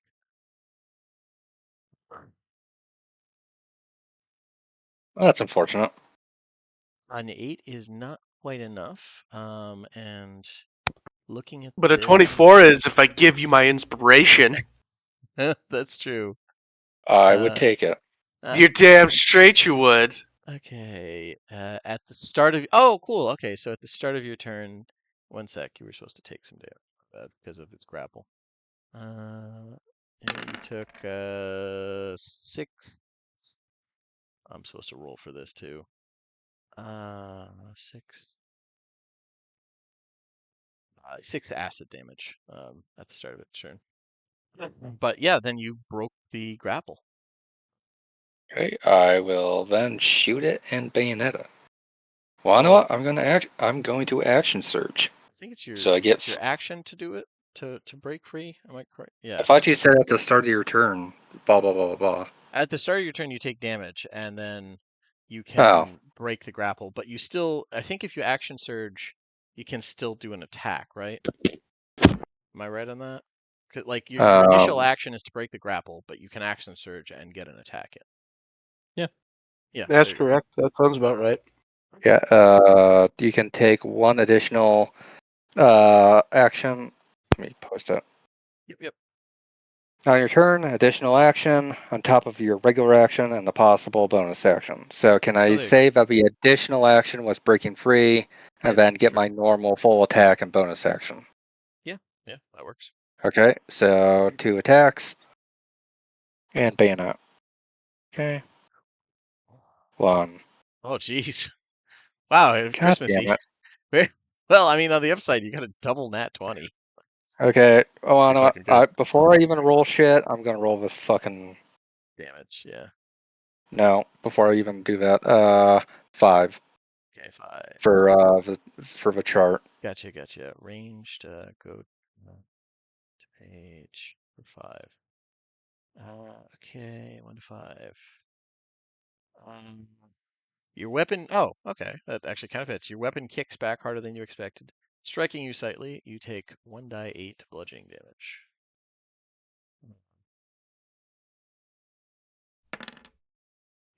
You take 1. You took one bludgeoning damage as it just had a harder kickback. But yeah. Okay, bayonet. Okay, cool. Really? Fucking really? Oh man. Same Remember thing. this, Scott. When we get back to Alpenstar, remember this. And 10. Okay. Fumbled. 10. He have Okay. advantage with his bayonet because it's a melee attack. no, I Oh. don't think so. Why would he? I unless mean, there's some Because shit what's his I name am. is? I thought that he wouldn't. Oh no, he's not flanked. I'm sorry. He's just oh right next. yeah, To I me. get what you're coming from. Yeah, no, he's not flanked, but thank you for reminding me about flanked. Yeah, so with a 10, it is. That's weird. Okay, so the other creatures that are like this guy's allies within 10 feet gain a 1d6 inspiration die that can be used during the encounter. Or within 30 feet. Okay. All right. Well, sure. I'll add a 1d6 to shit. Why not? Okay. This table is weird, but I like it. Okay. But no crazy shit. But you might want to roll damage for your crit. That was pretty good. Okay, using superiority die Yep. for advantage. And for doubling the number of dice. Okay. Cool. 11 plus 15, 26. 26 for one hit. That's pretty good. Okay. Yeah, it's looking pretty fucked up. Feeling these things aren't super sturdy. They're just bugs, after all. I end my turn. Gotcha. Okay. Actually, before that, being free, I will move here. So, other Balthazar has Sam has it. advantage. Yeah. Yeah. Gotcha. Okay. Balthazar, what would you like to do? There's a bug here that's looking very shot and bleeding blue everywhere and screeching and waving its glowing awful mandibles. Oh well. Oh, since you flanked it for me, all right. I guess I'll beat You the get shit out of it. advantage. I will do a flurry of blows. So I'm gonna make sure I get that right because I suddenly remember this. Yeah, look, All right. fists. All right. 11, Uh, 17, 17 23. hits. 23 hits. That's so that'll be 17 damage. Okay. Oh, because of your uh oh yeah. That's 17 damage? Is it not adding something? I'm stupid. I'm 15. Okay. The one time I actually pay attention to the math, right? Um Let's see. All right. Okay. And yeah, your hail of blows hit it. That also Then hits. 2 billion damage. Not well. I don't see 2 billion. I see 6. And that also hurts. There's actually an E symbol, so we're actually talking about. So we need to go to like the Infinite. fifth power. Yeah. Well, until that happens, we'll Fifth. just say it was 6. It's actually the 6 exponents of that number. Ah. But yeah, it's still writhing, although a lot of its little legs are squished at this point. One of its eyes popped out of the socket. It's looking And in guess bad what? shape. Hand of harm, Yeah, there you go. and it'll be a D6 plus 2. 4 necrotic on top of it. Yeah, it's still alive somehow. Anything else? I get the distinct feeling that if anyone does even a single damage to it, it will magically die. Maybe. Just a hunch. Just a hunch. Somebody say a single I learned- point of damage. I have learned. Yes, apparently that is I didn't know that was a DM thing until I played Cyberpunk, and then you brought 5 of them down to 1 HP once. Yeah, it happened to him too across different games. That's what I mean. Like it's a recurring thing. Um, cool. Anything else, Balthazar? Balthazar. That's it, right? Yes, I will stay here. Okay. This guy's turn. Somebody shot him. He didn't like that. So, well, I shouldn't assume he. Going to crawl forward and it's going to do its leap. Its vertical leap. It's got a hell of a leap at you, I Bemmy. don't like that. They do. Yeah, they got some jumping on them as it lunges forward with its claws towards you, Bemmy. 20 to hit. Hey, this guy's got decent. It's almost a flat roll, That's but you're ahead. just rolling well. 9 piercing, and you are grappled as these mandibles snap shut with like a Cock and ball clicking towards you. sound around your torso, just viciously sawing away as they spark with strange elemental energy. Yeah, that's it for it. Purser, what would you like to do? Okay. Purser is going to step over to here and enough. cast a Shardalon Stride. Did somebody say don't burn down the jungle? Yeah, I distinctly don't remember anyone saying that. that's true. No one said I'm assuming that's a given. I that. didn't know you were a pyromaniac. Oh, I yeah. am a pyromancer, yes. Yeah, yeah. A silver pyromancer, no less. So Yeah, I'm gonna- fire follows your footsteps and you do stuff. So I'm going to walk to here and deal 4 fire damage to everything except Bemmy. Okay. I'll just go Okay. kill that because he might have been at 1. And everything except Yeah. Bemmy is, I think, your friends too. I don't think. Yes. Yeah, I already subtracted the damage.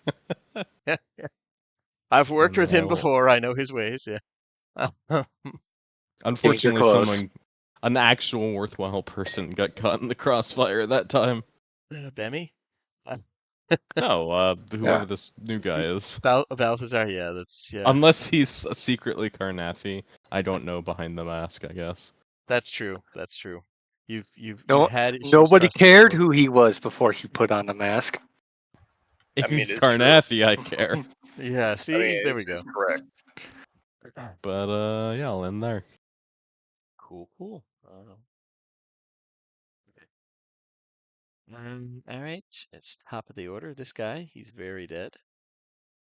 It's this guy's turn, and yeah, just gonna snap at Purser because you hurt, and it doesn't like things that hurt. Oh, wait a minute. You don't hurt as much as it thought it did. Awesome. I mean, the other guy still dies, but they may have some resistances. Add that back in. They have resistance to a lot. That's First, cool. first the Sulatar, and now this. This isn't fair. Everything is not coming up, Purser. I got bad news for you about those things In that have fact, evolved everything to live hurts. near hot springs.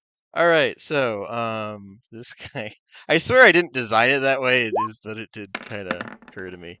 All right, so a 12 to hit Purser. 12 misses. Okay, yeah, its mandibles snap shut like an inch away from your face, but it overextended and isn't able to bite you.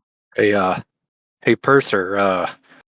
This is what the entire last arc of everything you fight is immune to is resistant to non-magic shit. This is what that felt like. Listen, Scott, I didn't plan it that way. It just sort of happened. All right, Bemi, what would you like to do? I think you're grappled. Because Yes, this thing's I'm biting you. grappled. I can't Oh, move. first thing you need to do is take some damage. One sec. Again? If you're grappled, yeah. Wait.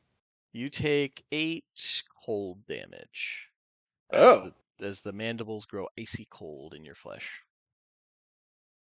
Are these like reverse Remmer houses or something? What's It's going on? they're kind of mutated versions of a thing. Their mandibles spark like certain energy at like every time they're grappling someone. But yeah.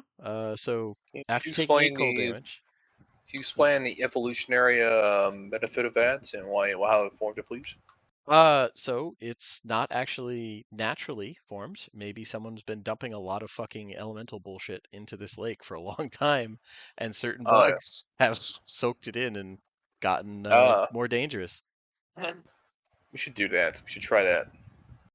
Yeah, I mean it's that's what happens when you breathe in fumes from like a barrel fire. You're just speeding up evolution. But Good to yeah, know. Yeah. if Seth said it, it must be true.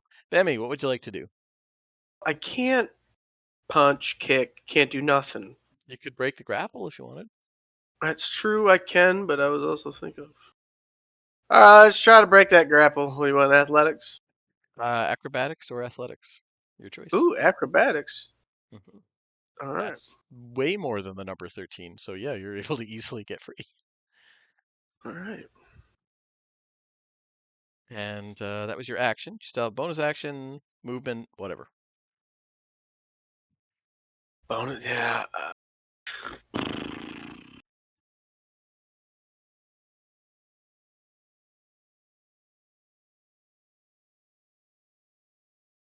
And I can't disengage. I don't want to get hit. Yep, that's fair. Yeah, I don't think there's much else I can do. Except just not be grappled. That's fair. So, yep, I'm good. Okay, Ludger, what would you like to do? Okay, Thing that bit you Ludger is dead. will. Yep, Ludger will move to here, the flank, Okay, and he will attack this one, the one between me and Balthazar. gotcha. So Balthazar count. yeah, 1, That 2. hits. Both of those hit. Yep, because advantage, Yeah, and that too. then uh, That also hits. okay, and then damage. How do you want But to do it? well, I was It's gonna down like the say, first one. I wasn't using a superiority die. I didn't mean to do that. Oh, okay. Well, then it's still up then. Yeah. Boom. Now I imagine it's dead. Now it's dead. Yeah, that's a fair bet. Yeah. And yeah, basically, I've You could already run committed forward to. and use your bayonet on this one because that was your 2 shots if Yeah. you wanted to. One moment. Oh, yeah. 5, 10, 15, 20. Yeah. Yeah. I do have enough movement speed to move here, and for that bayonet, uh, 7. Pretty good. 7 piercing, Pretty good. and I end my turn. Okay. Doesn't like that. Reaches at you. Right. And Balthazar, it's your turn. What'd you like to do? I will move to flank Okay. and kill it. By the way, are there flames still trailing behind you first, or like is the ground on fire there? Oh, good thing I'm flanking. But how about a 12 damage? 12 damage. Okay. Because I know the like the river didn't stay on fire, the creek didn't stay on fire, but does the ground stay on fire automatically? It's completely mundane fire. It's up to you and how flammable the area is. I would say realistically, this is not a case where it's super flammable. Like this is not a case where everything's going up at the drop of a torch. I would like to stun. I'd like to stun it, please. Okay. Constitution save, please. Okay. Con. It's decent. Let's see what we get. But a 6. That's not a decent roll though. So I think it's done. I don't Unless know I'm how much you mistaken. keep. I don't know how you keep track of that actually for monks. Have what do you mean? Like Oh, how for do you the save? what's the number? Yeah. I know it's lower than 6, but yeah, I think it should say for your abilities under 1 sec. How to turn monk DC.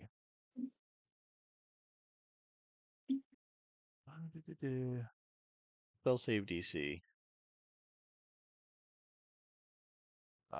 Proficiency plus your ability modifier. I think that's All it. right. Yeah, All the right. Kai So save is DC 8 plus your proficiency bonus plus your wisdom modifier. There you go. 13. Yeah, you lost. Yep. I would make a note of that on my sheet if I were you, because otherwise I'll have to look it up every time. All right. Mostly because monk is a cursed class for me. Every time I try to play it, the fucking game ends. Uh, Mhm. So, yeah. Anything else? You've successfully stunned this poor innocent piece of wildlife.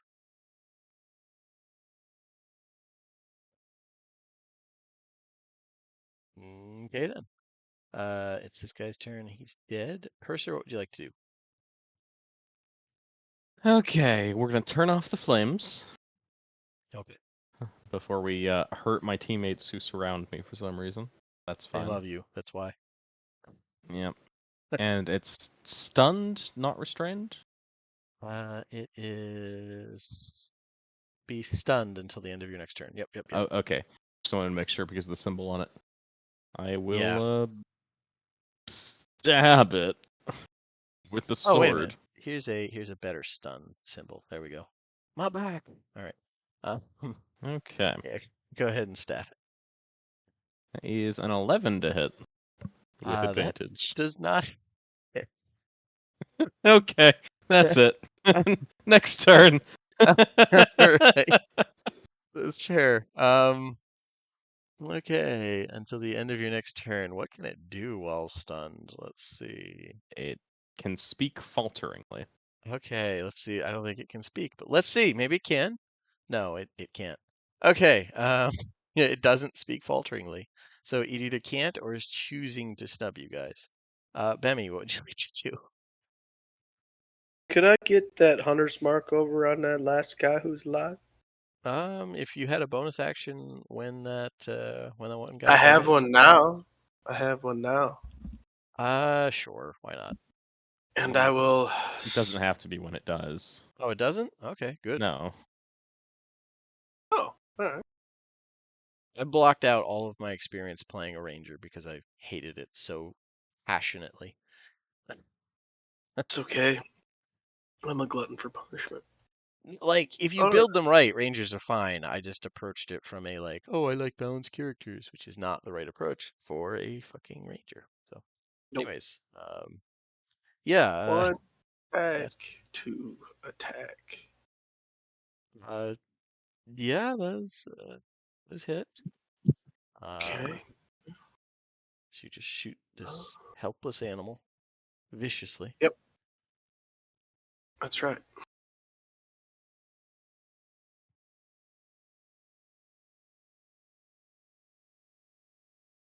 $20 total. Yep. All right. Okay. Anything else? Move anything like that? Take a step back here. Oh, okay. 1 sec.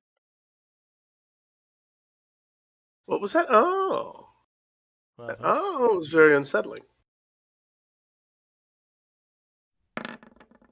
Okay. So as you step back there, the thorny vines that are everywhere and quite obnoxious, as Purser could attest, seem to come to life and lash out at you.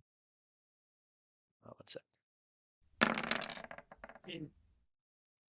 20 to hit as a vine whips up against your back. Wait a minute, let me see the damage here. Okay, so 9 poison damage, and I need a con saving throw. This particular plant seems 9 to points? 9 points of poison damage. Oof. These are the things that are striking at you. Okay. You are poisoned and for 1 minute. And yeah, there you go. Wait, no. Is there more? It is a lot. Oh, that's if you fail by X amount. Okay. All right. So I guess you're also grappled. Wow, that's a lot of bullshit. Okay. Yeah, so you were poisoned and grappled by this thing's 10-foot range tendrils. Keep getting grabbed. Awesome. Let me add a little poison symbol Thank you. here. Very cool. There we go. That seems like a poison symbol. Cool. And Ludger, what would you like to do? I guess I'll finish this. Since it's still just sitting there in between Yeah, us. it's like going to start slowly floating down the creek at this point. It can't move. Okay.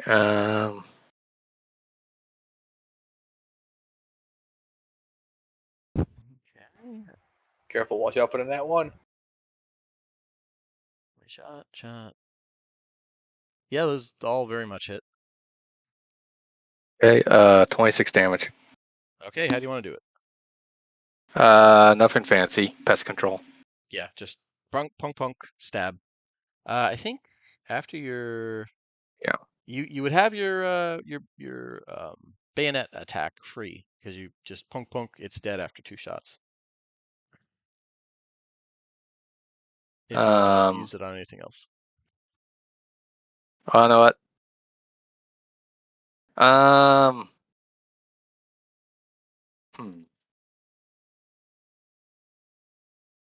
Because I'm not sure what trying to bayonet stab a fucking vine would do.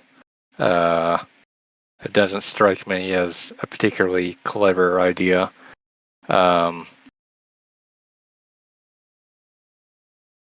I will say, since I can move, I will move behind Bemi and to like potentially help him or something. Oh, like pull him free. Gotcha. Yeah. Okay. Like, Cool. so if he wants to make an athletics check or acrobatics, I will be there to assist him. Okay. That's kind of the help action, but yeah, we'll say we'll like add +2. Okay. Balthazar, what would you like to do? There are no more wriggly enemies near you, but there is. I'll run up and kill it. Okay, that's fair. I feel like that's a monk's option pretty firmly. Yeah. All right, I will do 1 key power. First, I'll punch twice. See, there you go. It's Jesus. a Guys are very donation. Christmassy Anyone. this year. A This donation. session. Anyone. A bit of charity. Anyone. Brother, why don't you The have some economy's in loot? shambles. We each get we get We get another one. No, you get do we 1 get free. are we still doing the cancer where you can transfer it, or is it just strictly for yourself? Oh no, you can transfer it. Absolutely. I know Bemi's used it. You've used yours. 9 minutes left in the game. Balthazar's used his. I think Purser's used his. I don't know if Purser. Nope. Yes. Yeah, I transfer mine to Balthazar. Okay. A fine donation. Did you use yours already? I legit don't remember. One was given to me. Okay. Okay. That sounds like And it. then I'll Okay. pop a key for necrotic, that necrotic damage above, so that'll be 7 on top, so 23 damage, and 7 of that is necrotic. Okay. Okay. That's a good thing.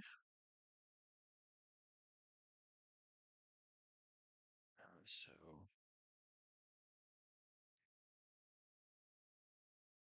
Okay. So. Oh, that makes simple maths. I like that. Yeah. As you're like flurry of blows hit this thing, you do notice that, like, as Ludger pointed out, it's a vine. Simply, hacking or punching it, it doesn't really have a firm structure to do that to. So your blows don't do as much damage, but the necrotic, that immediately the leaves start withering around it. So yeah. Yeah. Anything else? That's everything. Oh, cool. Purser, what would you like to do? There may be an Oh, enemy that is flammable nearby. I'm not trusting you anymore. But we'll take That's your fair. word for it this time. Create bonfire. Okay, Gonna that's fair. burn this continent to the ground. If you say that in Draconic for extra effect. No, I'm not. I'm not a weeb. I just Is hate this that what jungle. Draconic is here? Yeah, obviously. I feel like that would be. I feel like that would be like old Sarlonin or something. No, All right, you heard it here. Draconic is weeb speak in I am in the experts. It's because All right. people from Sarlona just don't. No, go on. I'd love to hear this recorded. No, I said No, I it's said it. fine. I just I like the food. It's fine. Um, so So, does the plant it, succeed on its deck it save? actually did. Of I'm course. sorry. You got a 15. It's a The flat roll. bonfire will remain there. If Okay. the island burns down, so be it. Yeah, that's fair. It's totally fair. And yeah, then we will go to it's this guy's turn. I think he has to make it right away again, doesn't he? Or is it At the end only of if its he turn. ends his turn? Okay. It does have movement. What is the movement? Not very much. All right, so it's going to move. 5, 10. It's going to move here. And I think it's within 10. Yeah, Bemmy gets dragged with it. Yeah. Okay. Yeah, it's going to move here. And, but it would provoke an attack of opportunity if Balthazar wants to pop it. Wants to get away from that fire. It doesn't like it. Yeah, sure, why not? I don't like it either.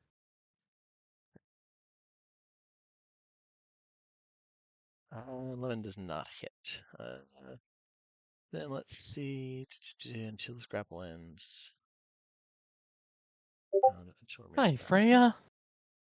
grapple up to. Oh, okay. Still make. Yeah, you know what? Wow, that's kind of cool. But it doesn't want to do any attacking like over that flame. So it's just going to like attack Bemmy via the vine that it's already got him in. So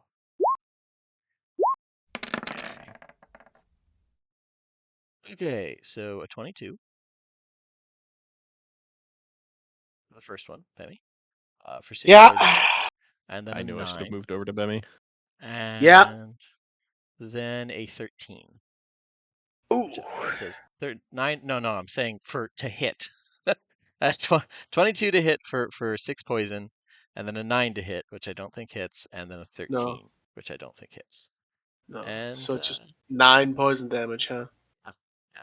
I'm at 4 out of 39. Let's see. Till this grapple ends. It's grappled. Okay, yeah. And yeah, that's it for its turn. Bemi, you are grappled. I want to break it. Give Get out the grapple. me. Yeah. Go ahead. Yeah, 16. Okay. Yeah, you're able to break free of the grapple, which is good because you felt like that vine was very hurty. That's very hurty. Very You're hurty still vine. poisoned, but you're no longer wrapped. Can I shoot him now? Yeah, it's always been. Even while grappled? Yeah. We've been over this before. Grappling doesn't stop you from doing anything. It just Except makes it moving. harder. Yeah. I Well, was just picturing him like all Frodo Baggins style. no, to be fair, the terminology is a little weird, like grappled versus restrained versus like I get it. But yeah, you're able to shoot it just fine without. Well, wait, what does poison do? Poison might impose disadvantage. Uh,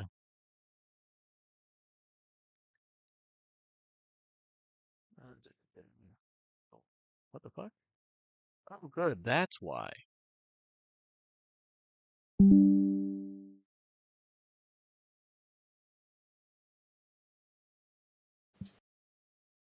There we go. I was wondering.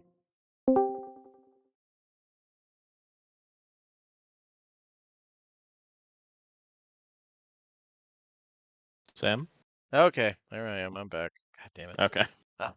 Yeah, I mean, we made it to just about the end. That's pretty good. Yeah. Let's see, where are we at on the initiative order? We're at top It's of the in. order. Yeah. Do you guys want to finish this round and then we'll call it for the session? Sure. Yeah, I want to kill the stupid plant. Fair enough. Okay, so yeah, I think poison imposes disadvantage. So Yes. yeah, you got your nat 1 with your D100, which is 11, arranged 11. But I really like this table. This is much easier to use. Brant, what are you doing? 11 is here we go. Whiplash. No wait, that was 11. That was for 18. Something in your eye. Okay. Your melee and ranged attacks only do half damage for the remainder of the encounter. Oh my god, that is rough. Yeah, That's not no, okay. we're here. I'm picking something else. That's too aggressive. Damn. That's crippling. Okay. Uh, okay. You fall prone. Okay, there we go. That's not so bad. That's way less ridiculous. I was like, that's really rough. Okay, yeah. So you're shot for whatever reason. You're just dizzy from the poison. You fall prone. You're free to get up. It just uses half your movement. Okay. And your Gee. 19 would hit, or no, 21 absolutely hits for Oh, 10 10. pierce. Yeah, good. Oops, let me apply the thing. And yeah, um, anything else? Free action to lay on the ground and go, That's fair. Melee attacks will have a harder time hitting you. Ludger, what would you like to do? Okay, Ludger will hop up on this rock and then, yeah, start shooting at the vine. Okay, that's probably a good idea. Let's see.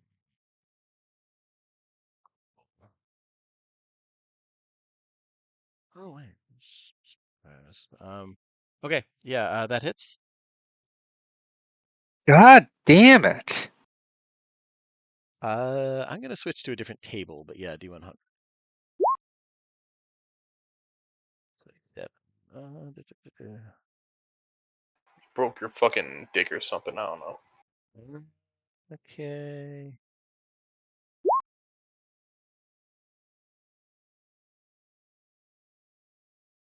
Okay. If you're within range, the target would have one melee attack against you, but you're not within range, so works out. Uh, 8 8. piercing, I guess. Okay. So I'm just gonna do cool. Okay. Yeah, it's the shot clips off some of the like fanged leaves, and yeah, it doesn't seem to like it. Now I'll add this on. Okay. Okay. So anything else? Nope. Balthazar, what'd you like to do? There's a fire in your way. But you're a monk. You run through Awful. things like fire. Yeah, I'll just go around. Yeah, I mean, there's also that. It's just easily traverse that. Yeah, that's fair. Eh. Neither of those hit. Um, I will use last in my key for flurry. those hit. There you go. So that'll be 7 damage. 7 damage. Okay, let me take. Huh?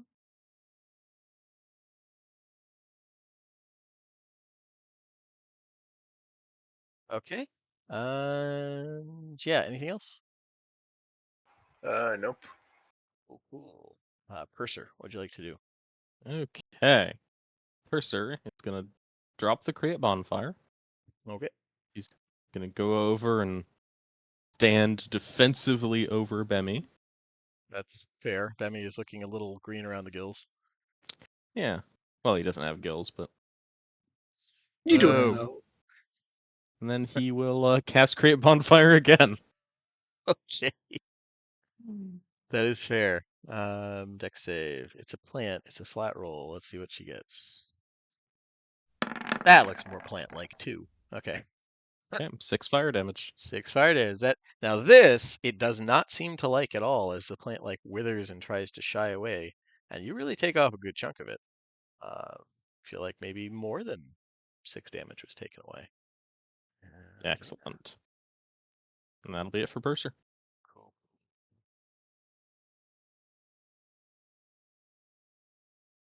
And yeah, now its turn. It's like any of this, and it is not smart enough to figure out where this is coming from. It just knows it needs to get away. It's going to go here, and it's going to just try and attack Balthazar because he's close to it. Okay, we got a wow. Okay, 22 to hit.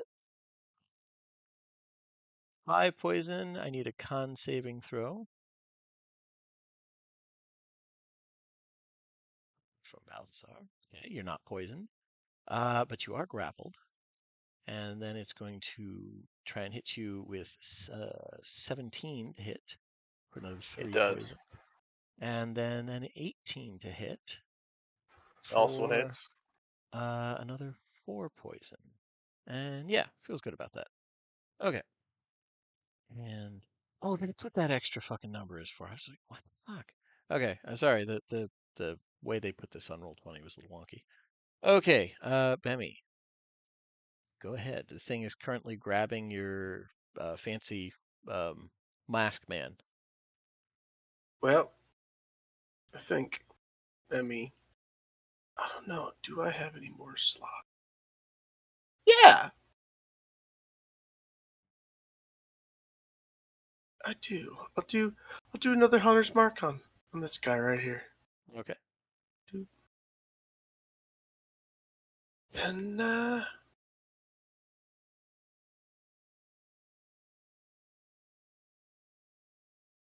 And probably stand up to fire, but I think that's just well, assumed.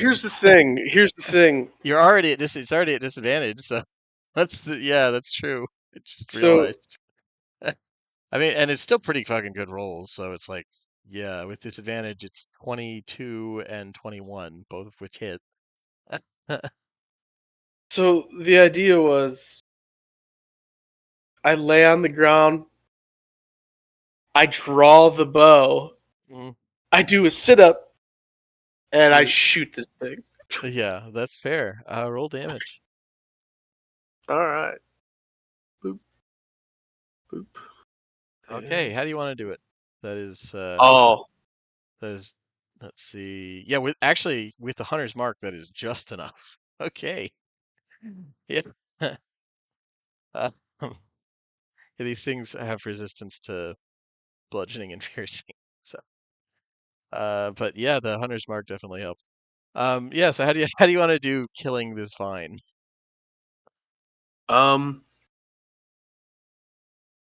I would like to have an arrow go straight through one tip of the vine all the way to the core. I imagine there's a core somewhere. Yeah. Yeah, I mean, yeah, it kind of wriggles snake-like on the ground as it moves, but yeah, you could definitely split it. And like sap sprays everywhere, and there's this like faint, Hey, almost yeah. hissing. And yeah, for the moment, the part of the jungle you're in does not seem hostile. And I'm laying back down on the ground. and yeah, that seems like a good spot to end it for this week. Yeah. On this steamy, beautiful tropical paradise island. Am I still poisoned? Am I still poisoned? For a minute, it wears off after that. Uh, But yeah, I hope everybody had fun. Thank you, other Sam, for tolerating coming in at a very like awkward place to come in. That's always what seems to happen with games. Like, what's the most politically charged session? Like, that's where somebody new should come in. But I do appreciate it, and I hope everybody had fun. yeah. Yeah. Does anybody Yep. know right now, while I got you, if you're going to be absent or present for the next game, which would be on the 17th? I should be good. Yeah, same. 17th. There is a possibility I will have to put in some overtime. Okay. It's either going to be the 17th or the Saturday after. But regardless, yeah. Okay. Yeah, sorry. I will. Yeah, no problem. Um, Just keep me abreast of it, and I'll I make will. note. as far as I know, I should be good, but technically that is during my AT. But on the other hand, my first sergeant doesn't want us to come in on the weekends. Nice. So that Swear to God, you're in a fucking so different army than the one I know about. All right. yeah, it's as I said, it's Pogue units, man. You'd be surprised, and like they don't like beat us with chains for fun down here.